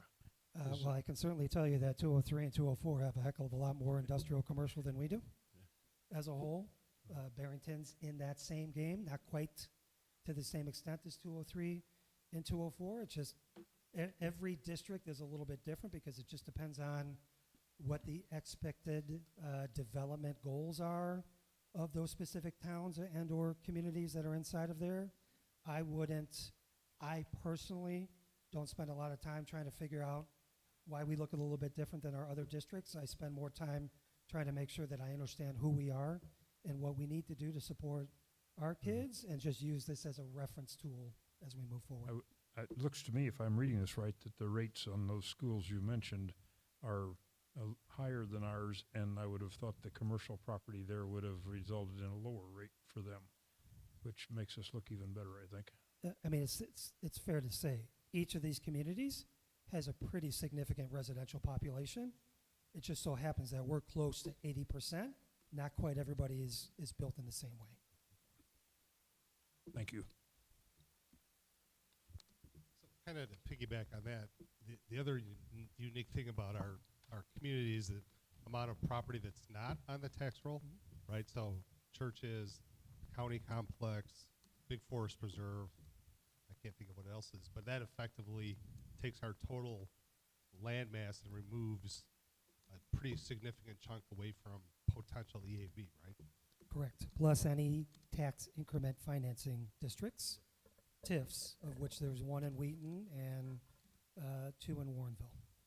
And then kind of to follow up that, if you can go to slide 12, whoever's, that's the triangles and the, there you go. So effectively, we talked about, I think I ask this every year, so effectively, if we don't capture the new growth and take advantage of the opportunity to increase our EAV, if you look at that diagram on the left, that existing EAV is going to go down, which in turn increases the tax rate on our property owners. Yep. So if we don't make the decision to levy enough to capture all of that new construction, and it reduces the left side of that diagram, it effectively raises the tax rate on the remaining Very well taxpayers. could. And that's why that new growth is so critical. It very well could. And certainly the more new growth you have that you do not capture, it just prolongs itself and compiles itself over time, where you're compounding year after year after year after year, when a district our size, with the types of new construction that we see here, could become significant. To follow up on that, the full value of that new property is only realized in year 1. Correct. So in year 2, forever, you don't really get the full value of that. The new growth. The new growth is year by year. It gets added to the operational levy and is then built into that moving forward. But then that increase year over year, CPI or 5%, then is limited to that. So you're right. We're not saying if we get it one year, we get to stack it on top of new stuff the next year. It's by itself in a tax year. So that's why the calculation of the tax cap plus the new growth is so critical to the overall levy, but also trying to manage that tax rate. Yeah, the balance between property values and tax rates. I just had a quick question on the TIFs that you mentioned. You mentioned that there were 2 in Warrenville and 1 in Wheaton. When do we anticipate those rolling off? The Warrenville ones will roll off a long time from now. Those are in the mid-2030s. Those are younger TIFs. The one in Wheaton, that's TIF number 3. That's the last of the TIFs in Wheaton. That is set to expire 12/31/28. So what we would do for your tax levy in 28, if it did not specifically close or roll off sooner, is any anticipated incremental growth between when the TIF began and when the TIF is ending. That's new property to the school district and to all public bodies.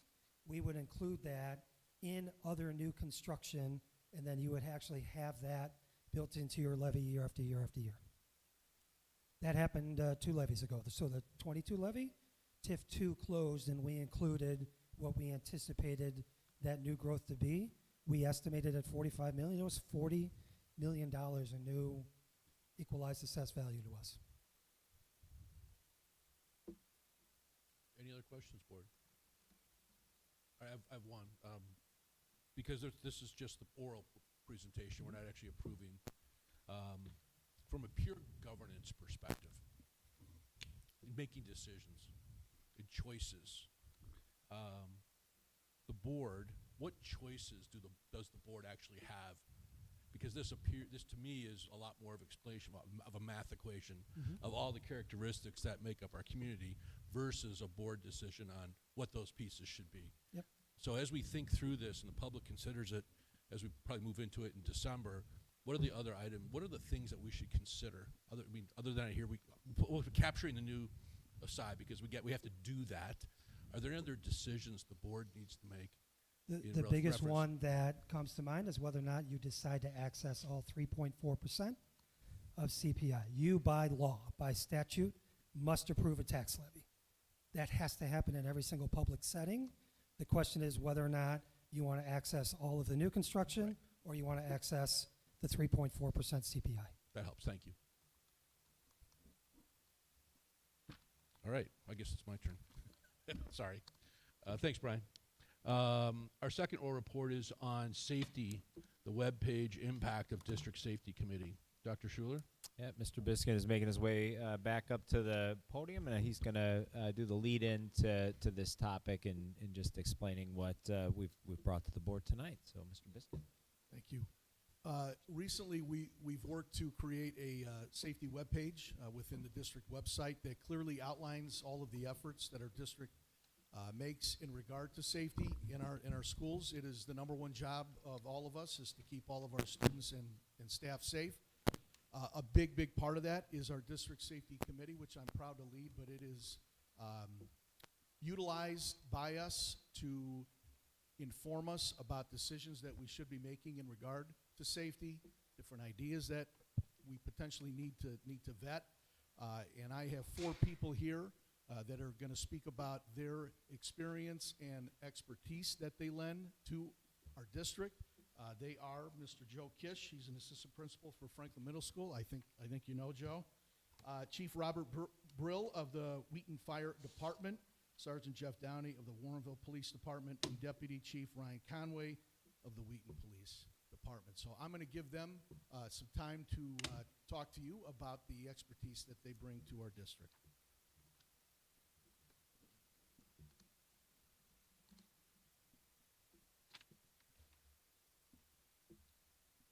Good evening, Board.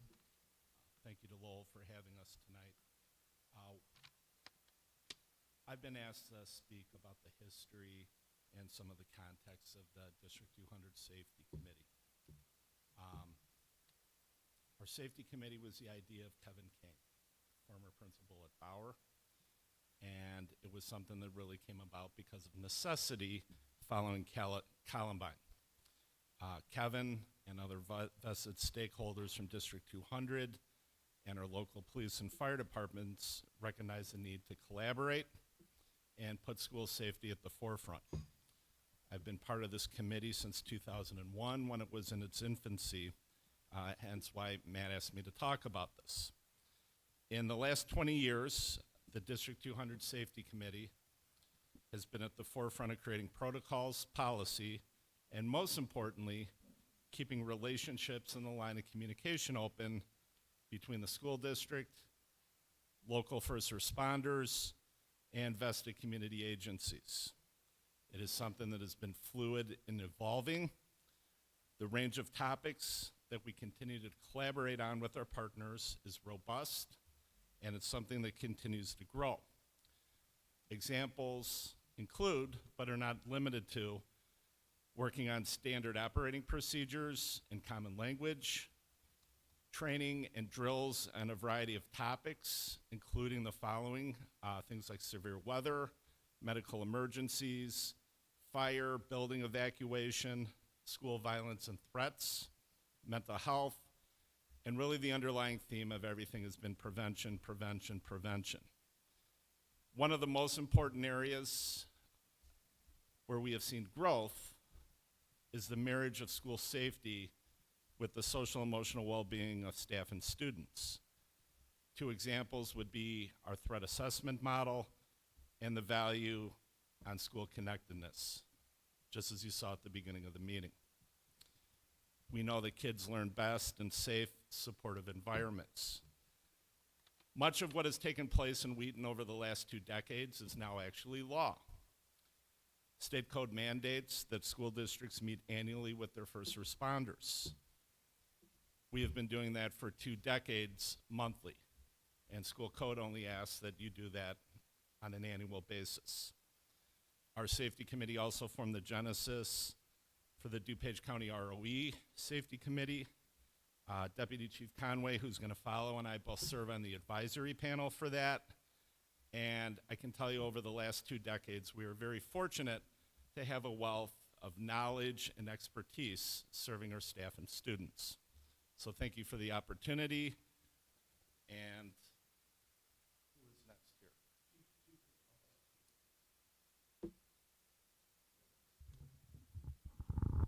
not as tall as Joe, so I'll have to mic here.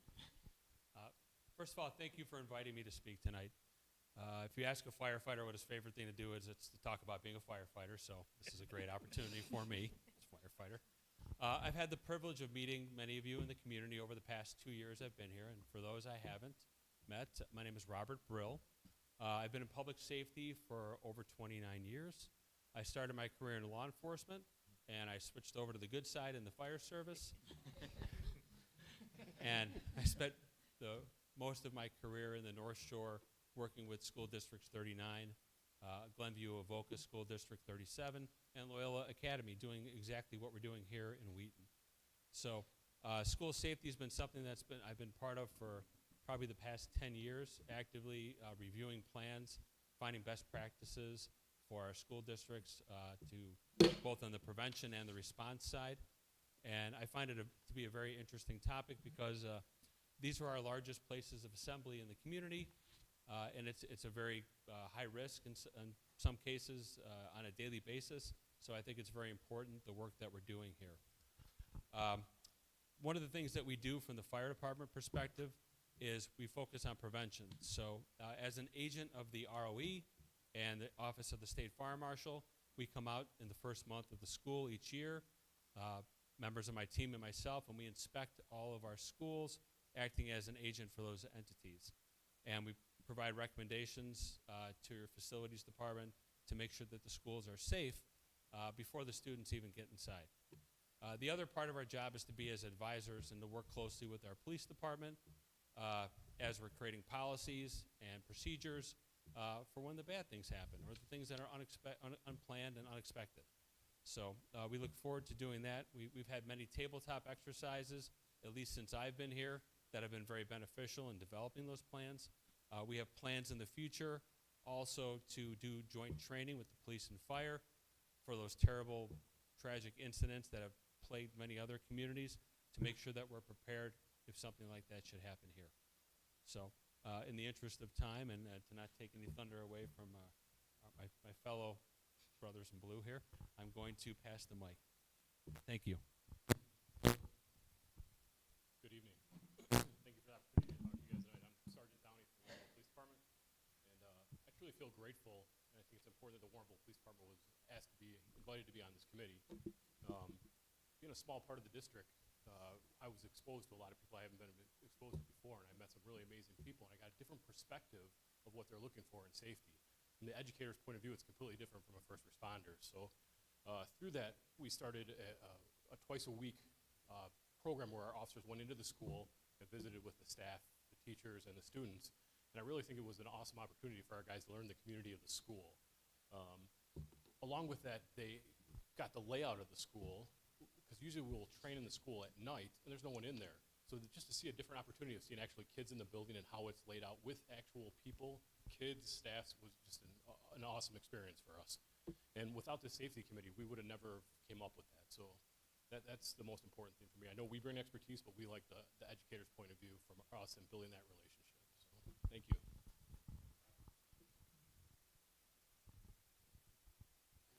Good evening. Thank you guys for having me. My name is Ryan Conway. I'm a deputy chief with the Wheaton Police Department. I've been fortunate to be with the police department now for 20 years. I've served on many levels as a SWAT operator, team leader, also a commander, undercover narcotics agent. But most importantly, it's the work that I do with the safety committee that has really given me value within my 20-year career. I do have a background within training, within tactics, narcotics, but most importantly, this past March, I graduated from the FBI National Academy over in Quantico, Virginia, where I spent 10 weeks learning from subject matter experts on executive leadership and also strategic planning. Within that, we bring elements, each of us, to the safety committee that really speaks for itself, and we have been known as the gold standard, not just in DuPage County, but within the state of Illinois. If you don't know me, I'm from here. So I'm a product of your schools. In fact, I went here. I went to Lowell. So it was much bigger back then. But trust me, it's a great feeling to be able to give back to a community that has given so much to me. And much like Warrenville PD, if you know Wheaton Police Department, we do back to school programs as well You'll see officers, greeting kids before and after school. We do lunch programs. I've helped champion causes such as Alice, our Night Locks, as well as DARE. Like I said, with the sitting on the ROE panel and the advisory board, I really feel confident and comfortable that what we have in the safety committee is really built on a level of respect and trust. And we couldn't do it without the support of you guys and the support, and the support of the community. So it's really with that, that I'm so grateful that has given me so much value in the career that I have. So thank you very much. Thank you so much to all four of them. We're in great hands. We take our guidance from them. We learn every day from them. And I think one of the more important aspects of the relationship between the district and the committee itself, which is comprised not only of fire protection, law enforcement, but other community partners, is that there's a level of trust, a high level of trust. We can work with each other in the best interest of students, and that's the most important thing. So thank you for your time tonight. Board, any questions? I have a couple questions. Good. Matt, can you talk a little bit about the composition of the safety committee, besides the gentlemen that are here? So we have admin from the district from all three levels. We have staff, all three levels. We have park district reps. We have county counseling reps. It is comprised of different groups in order to, and I think in our safety webpage, it is borne out there because you can see all of the efforts from different angles. I think I've mentioned in years past, we talked about school safety. A lot of it was about the physical nature of it. And now it is the preventative nature of it. Trusted adults, making sure that kids have people that they can talk with. All of those upstream efforts to try to make it safe for all of us. And we have reps from every level with that. Okay. So there's 30, 40 people? There's probably, officially, there's probably a little over 50, but we probably get about 35 per meeting or so. Okay. Thank you for that. The second question I have, and Chief Conway touched on us being a gold standard, but do we benchmark or how do we measure that? How do we know that we are the gold standard? Well, we receive feedback from some of our county partners, but we also look at results such as the 5 essentials, students feeling safe. We then dig into that more. We try to find out maybe if they don't feel safe, why not? I mean, our standard is how do people feel when they come into the building every single day? And so that's how we operate from that standpoint. And then the last thing is, we get feedback from time to time from the community, and are those vetted through the committee? Things like, the glass protection on the glass, and there are certain members of the community have like these pet projects, and they can't fathom why we don't do X. And sometimes they make what's a good point, but then I look at your committee of 50 people, and these guys, and the fire chief who comes from other districts, that gives me a lot more comfort. Yeah. We'll listen to any idea, but we want to take the ideas and bring them to the experts that have a broader view of the safety plan. The prepare model has really provided a real structure for us. The safety committee is aware of that model, trained in that model. They understand it. But the ideas that are brought to us, like I said, I'll listen to any of them, and then we take them to them to say, is this plausible? Is this something we could do? What are the benefits? What are the risks? So there's questions that we utilize in trying to vet different ideas. All right, thank you very much. You mentioned the prepare model. For members of the public who maybe weren't able to listen to the committee of the whole meeting where we discussed safety in detail, could you give just a very brief overview again of the prepare model? The prepare model itself provides a structure of incident command at every building within the district. It also takes into account what's different about this model than other models. There's a lot of preventative measures, but there's also steps after the crisis, post-crisis. There's the social and emotional aspect that is tended to make sure that we can return to normal as quickly as we possibly can.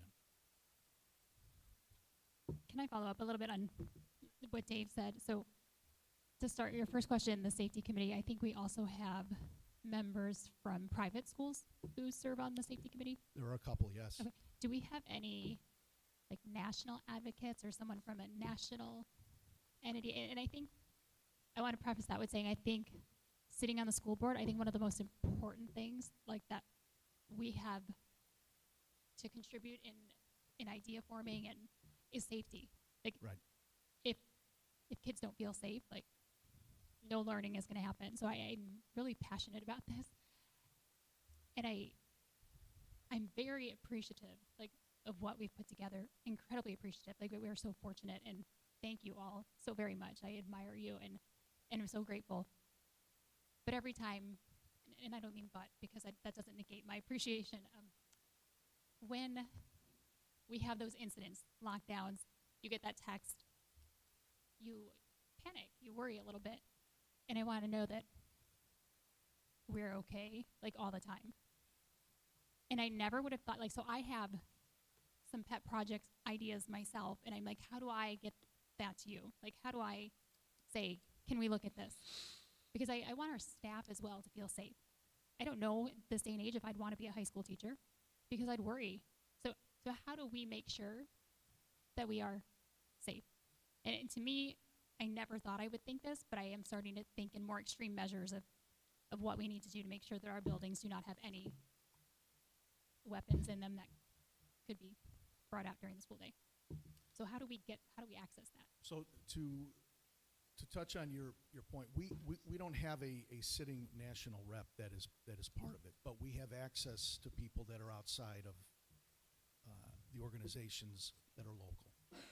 I believe the safety committee had a guest speaker from the Secret Service come and speak about different measures in regard to school safety itself. Fire protection and law enforcement go to national safety conferences. We are exposed to the most current views in regard to school safety. So that's why that's why we meet once per month. We don't meet once per year because we want to stay as current as we possibly can. Okay, and thank you. That helps for me to know that our professionals are going to national conferences, that they're receiving, they're up to date on what's out there. Still might like to access those pet ideas that we have, because I don't know that necessarily staff and students, all of them feel safe. They worry that it feels safe. And I really, as a board, think if we could address that. And I know that doesn't negate what you're doing, but I just have concern. I don't ever want to be in the position where we're saying, oh, maybe I should have brought that up. Maybe I should have said something, even though I sound, a little off the wall. So Angela, I think answer to that is we have open input groups. You obviously sitting on the board have an open input group every month, right? When you have an opportunity through future agenda items, reports from board members, if there's something you want for that group to consider, you have that vehicle. Okay, Chris, Matt, go ahead.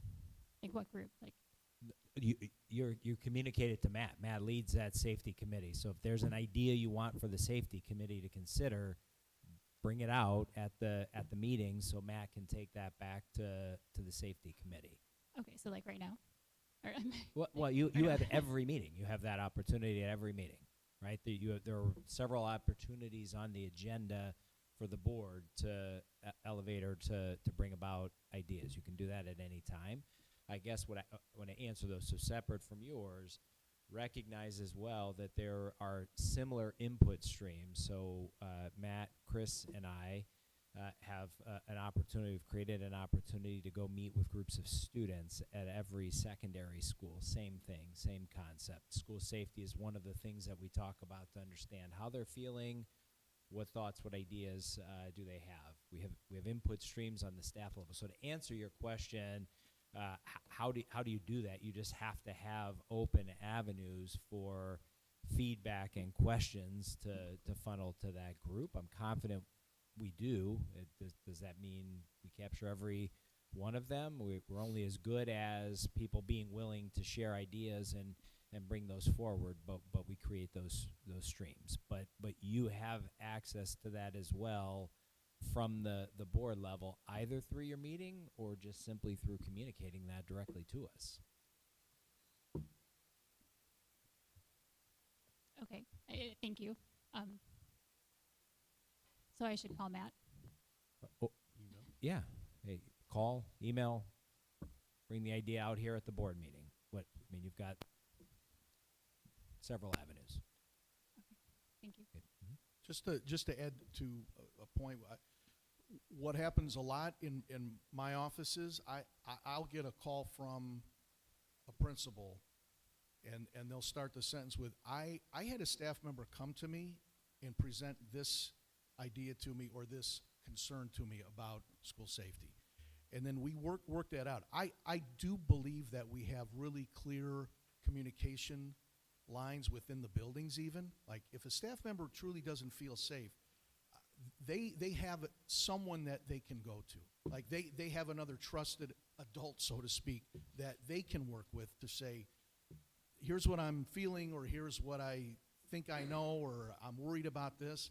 And I think our leaders do a really good job of providing options for people to voice that and let them know, and then in turn use me to try to vet the different ideas. I mean, we try to make that clear to everybody that we are open to listening. It doesn't mean we're going to do everything, because we have the experts that we certainly lean on, but we certainly work to try to make sure people understand that.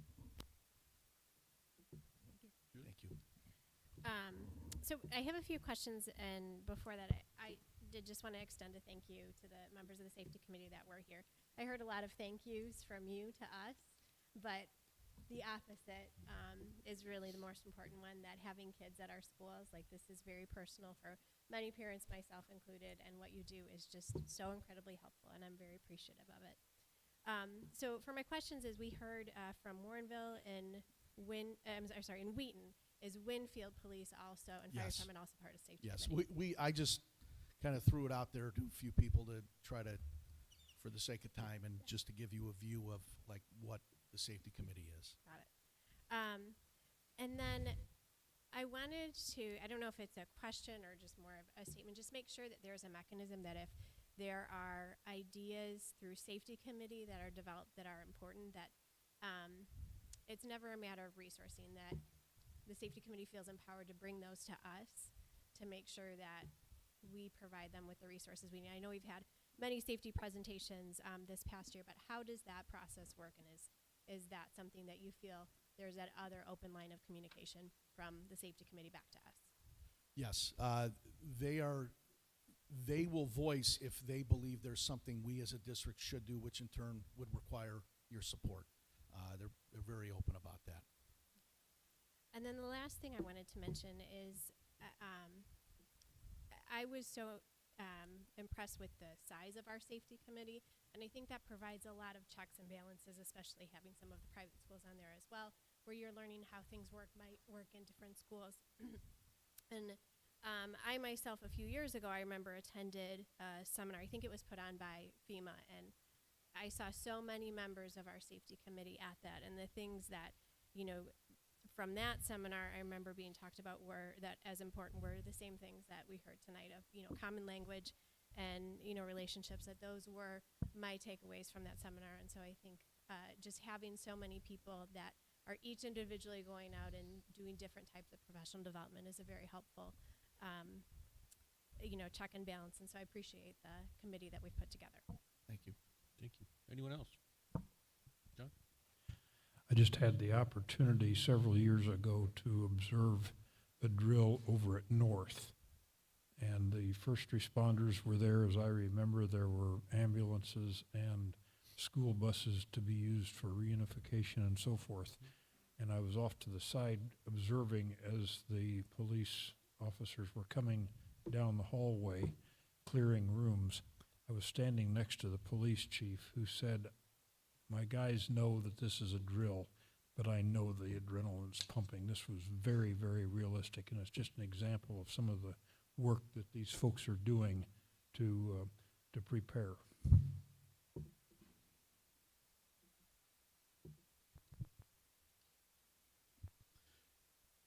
sorry, John.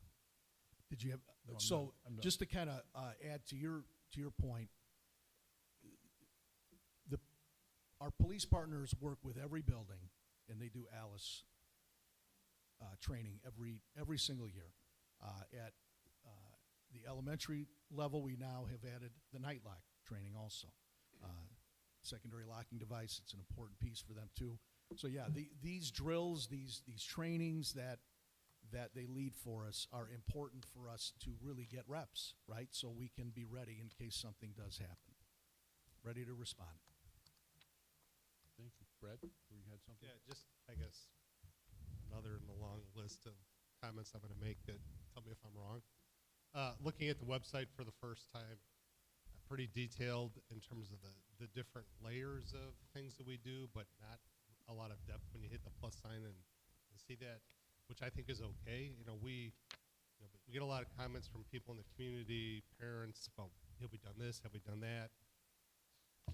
It seems to me that we reach a point on our website where we don't really want to share everything that we're doing, because as soon as we share everything, then somebody who wants to find a gap is going to find it. So is that a conscious decision we're making about what we put on there, how much we're putting on there, as opposed to maybe things that we don't want to be public? Yes. Okay. I mean, this was a big leap for us because we were from the mindset and from training that schools didn't want to share anything really about what they're doing in regard to school safety, because they didn't want to provide enough to where people that wanted to do something horrible could identify gaps. But this, I think how that page is laid out gives enough information to a community member, to a parent, to a student, to a staff member, that here are all of the efforts we make surrounding safety. And it's not just one thing, it's the departments span throughout to try to work to keep everybody safe. And I guess kind of in that front, and I could let the professionals weigh in. Like, we're going to be, these middle schools, we're going to be showing all kinds of floor plans to the public in presentations. I'm not sure we want anybody in the world to see the floor plans of every one of our middle schools, so they can, worst case scenario. I'm just kind of thinking that's another little balancing act we have to be a little cautious of. So I'll let the professionals decide on that comment, but that worries me a little bit. Anyone else? You just triggered a follow-up comment and question, or not question, comment. You said that the mentality of not wanting, school districts not wanting to share, and I completely appreciate that. But do we have interaction with other districts, like in kind of knowing what they're doing or what they're trialing? Yes. And that's going to lead to my question, or my comment. Hinsdale is currently trialing a safety precaution measure that I'm highly interested in. So if you would like to look at that one. Okay. Thank you. Thank you. I have just quick two things. One is threats are always evolving.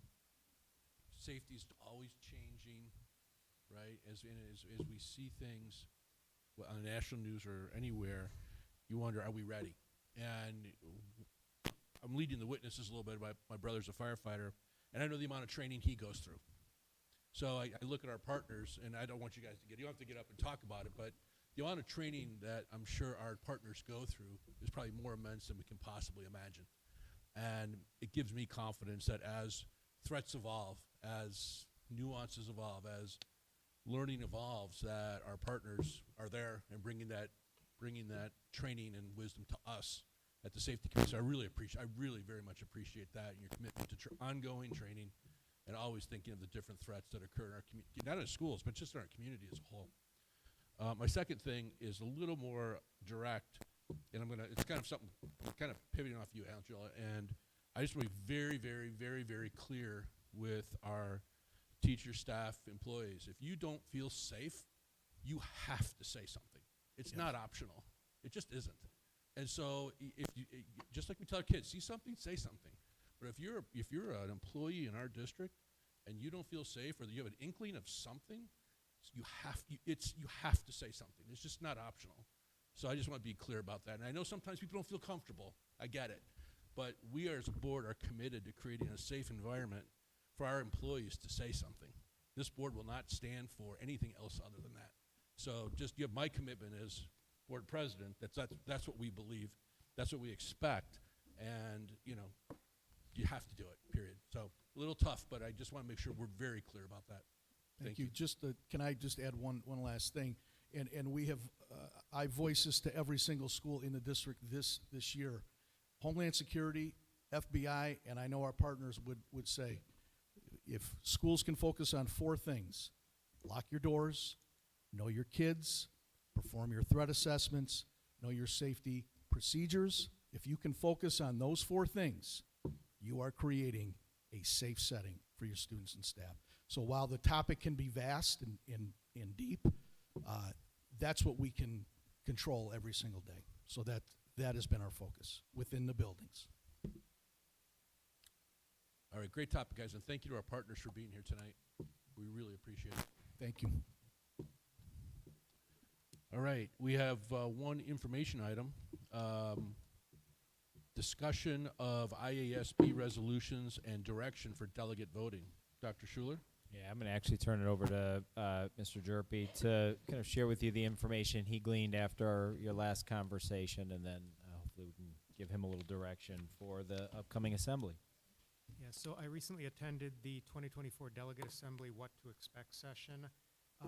Was not exactly what I'd expected. Last year, there was the opportunity to get clarification on resolutions, and I know some of you had some questions related to specific resolutions. There was not the opportunity to get answers to those questions. Additionally, there were 3 resolutions, as noted on the handout in your folder, that were timely appealed. So these were not ones that were going to be considered. They now are. It's the cell phone usage Resolution 7, the Office of Inspector General Resolution 8, and the Criminal Background Check Resolution 10.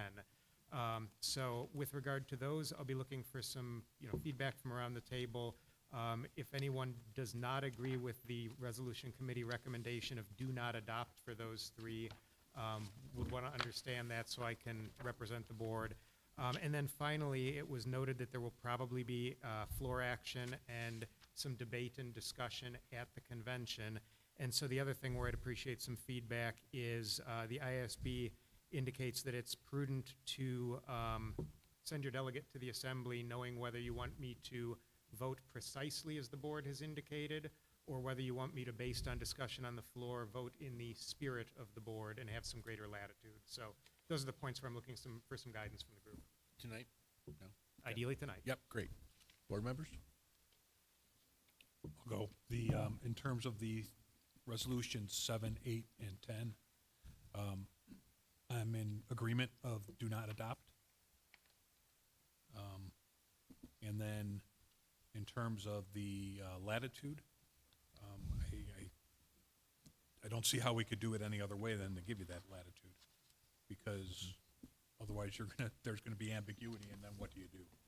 And in that case, I could abstain. I mean, that's an option, is just to not act if new information comes to light.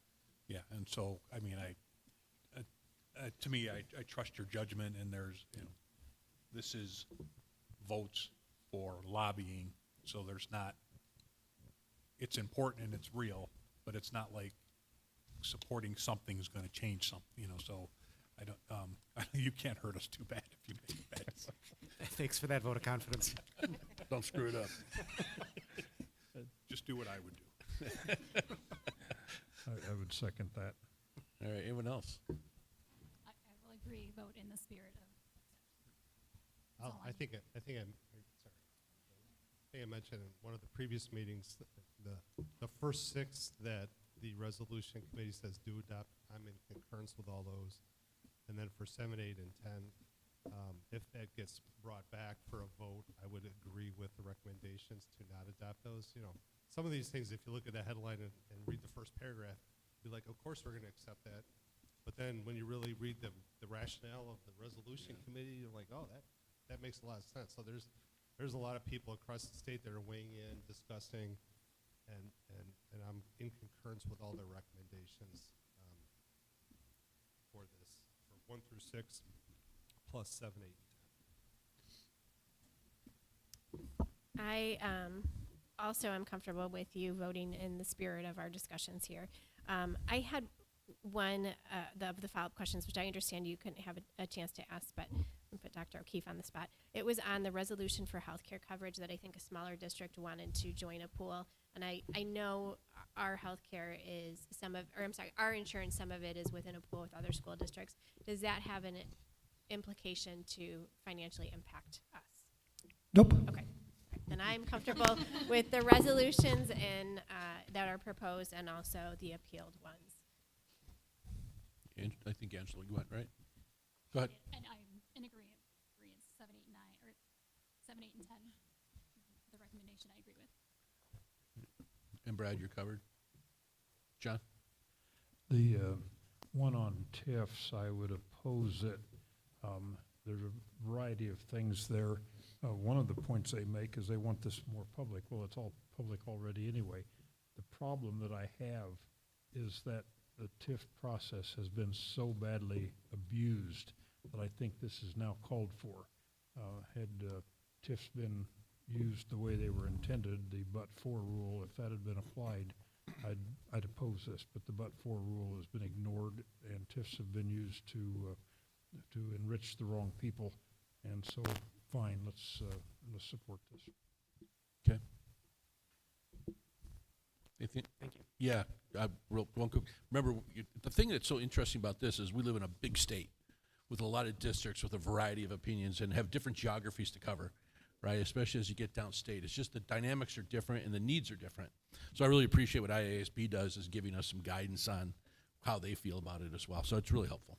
And whoever made the headline comment, I think that's very true. Like when 7 cell phone usage came into the list, obviously that's been a discussion within the district, but you read the verbiage, and to your point about it being a big state, trying to take away control of those policies from districts and to make it a state level, action, just I don't think would make sense. Right. All right. Thank you. Okay. Let's see.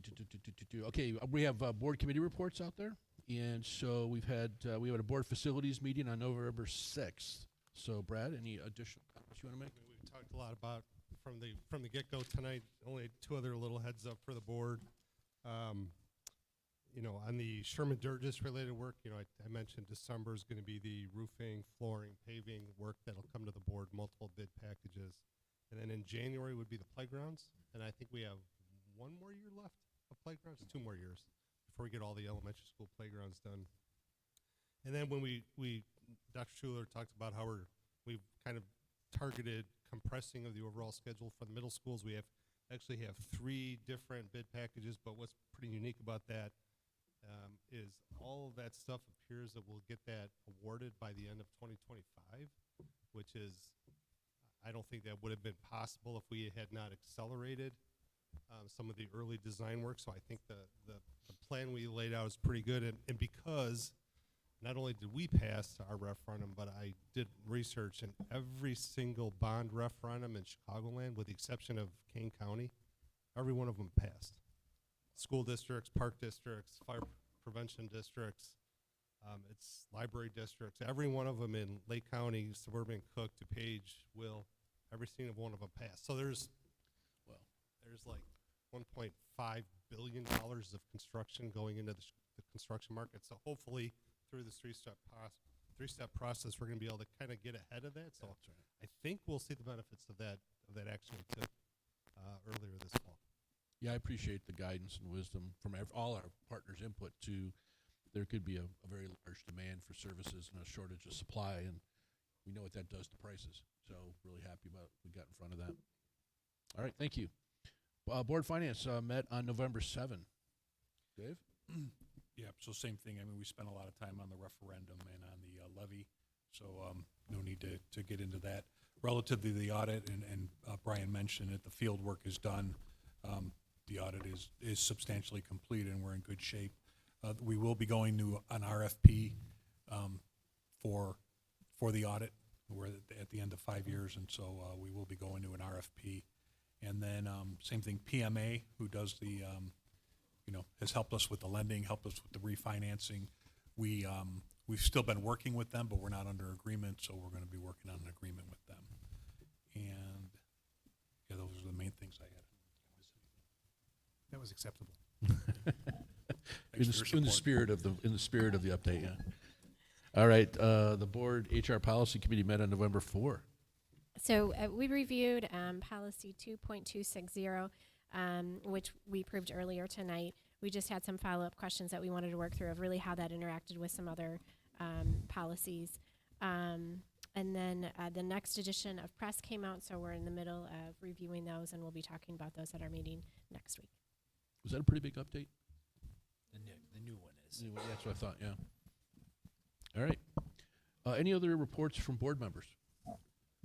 Just a comment. Mhm. I don't know what's different, but the sound for us is much better. Oh, the last couple minutes? Yeah, I frequently, well, you know, just with the, I frequently have trouble hearing you, Angela, and I don't have trouble tonight. Okay. And so I don't know what's different, but it's noticeable. I hope it's the same for the people out there. I don't know because I'm not sitting out there, but so. Thank you. Whatever changed, thank you. Anyone else? I'm just talking louder. Oh. Mr. Rutledge? Yes, I've had the opportunity to visit Hawthorne School for their Halloween parade, and I attended a PTA meeting over at Longfellow. I was honored to be asked to speak at the Veterans Day program right here at the front door of Lowell, and I recently attended the performance of Frozen Junior at North, and these kids are an inch from professional. Abby Williams, sitting back here behind me, was director, and Carla Gonzalez, I think, was involved as well. So we were well represented at this, and I'm looking forward to their entrance into the competition next spring. Last year, they came in 5th in the state with Badger.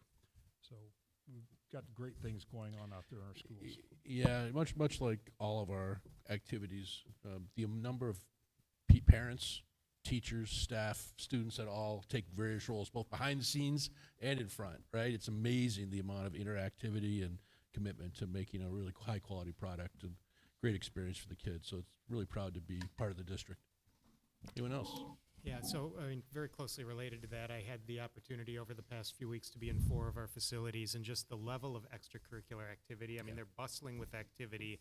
And, you know, there may be those who look at it and say, well, that's just extracurriculars. But if you look at our Vision 2026, there's a direct tie in. The amount of learning that occurs in those activities, whether it's communication, collaboration, resilience, grit and determination, problem solving, you know, I think that's every bit as important to the educational experience as the learning that occurs in the classroom. So that was my first area of comment. The second is, I have a bad habit of kind of reviewing game tape from the prior board meetings. And as I looked at our meeting where we reviewed the school report cards, we obviously thanked the presenters of the information.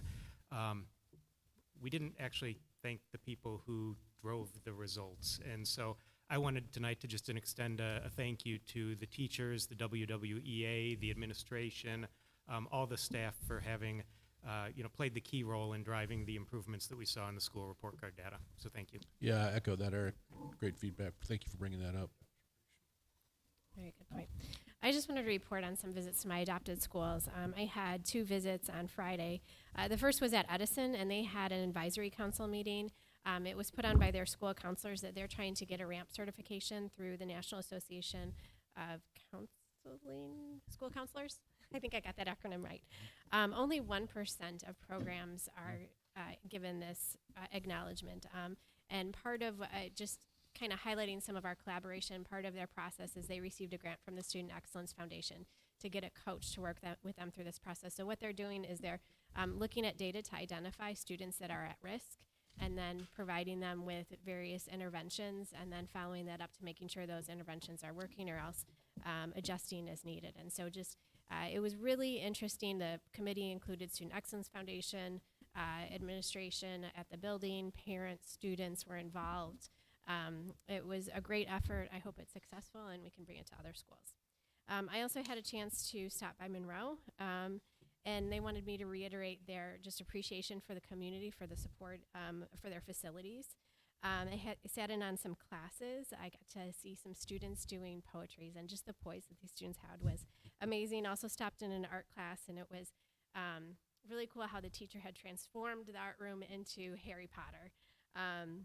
And one of the things that I also wanted to highlight from Monroe was all of the professional learning that was being done there. So principal sent me the slide. They were did some learning where they had a teacher at Linden Oaks informing them on trauma-informed practices in the classroom setting. The math team was doing building thinking classrooms. Some teachers on their own just did a book study on the edge of their seats of how to engage students. The ML program design was going on. The prepare training for safety model. Social studies curriculum committee was doing professional development. I know I'm running out of breath. This is a long list. The ELA curriculum committee and pilot, and then achieving the core. So many professional development activities that really benefit our students. So wanted to highlight those. Thank you. All right, board members, just as a reminder, there are 4 written reports that are on the posted to the agenda that you can look at online. Our monthly financial reports, our Freedom of Information Act report, our board communication log, and our Citizens Advisory Committee report. We have 2 topics for future discussion, the 2024 tax levy approval and the fiscal year 2024 audit. Board, are there any additional topics that you want considered for future discussion? And before you say anything, we're working on that process for documenting, and we're gonna, I think by the next meeting, have something for you to kind of this new way to track, so we just have more visibility. But that was great feedback from our working session. Any topics you want considered? Okay. Our next regular meeting is going to be on December 11th, 2024 at 7 o'clock in middle school. The next coffee with the board will be on December 7th at 9 a.m. at the School Service Center. We will be moving to closed session tonight. So board, I need a motion and a second to adjourn to closed session pursuant to the Illinois Open Meetings Act, Exemption 5 ILCS 120/2, Part C, Part 2, and 5 ILCS 120/2, Part C, Part 9. I need a motion and a second. Moved by Mr. Long. Second. Second by Mr. Paulson. Ms. Hutchison, will you please call the roll? Yes. Yes. Yes. Yes. Yes. Yes. Yes, we are adjourned to closed session, and action is expected following the closed session. Thank you. Have a good night.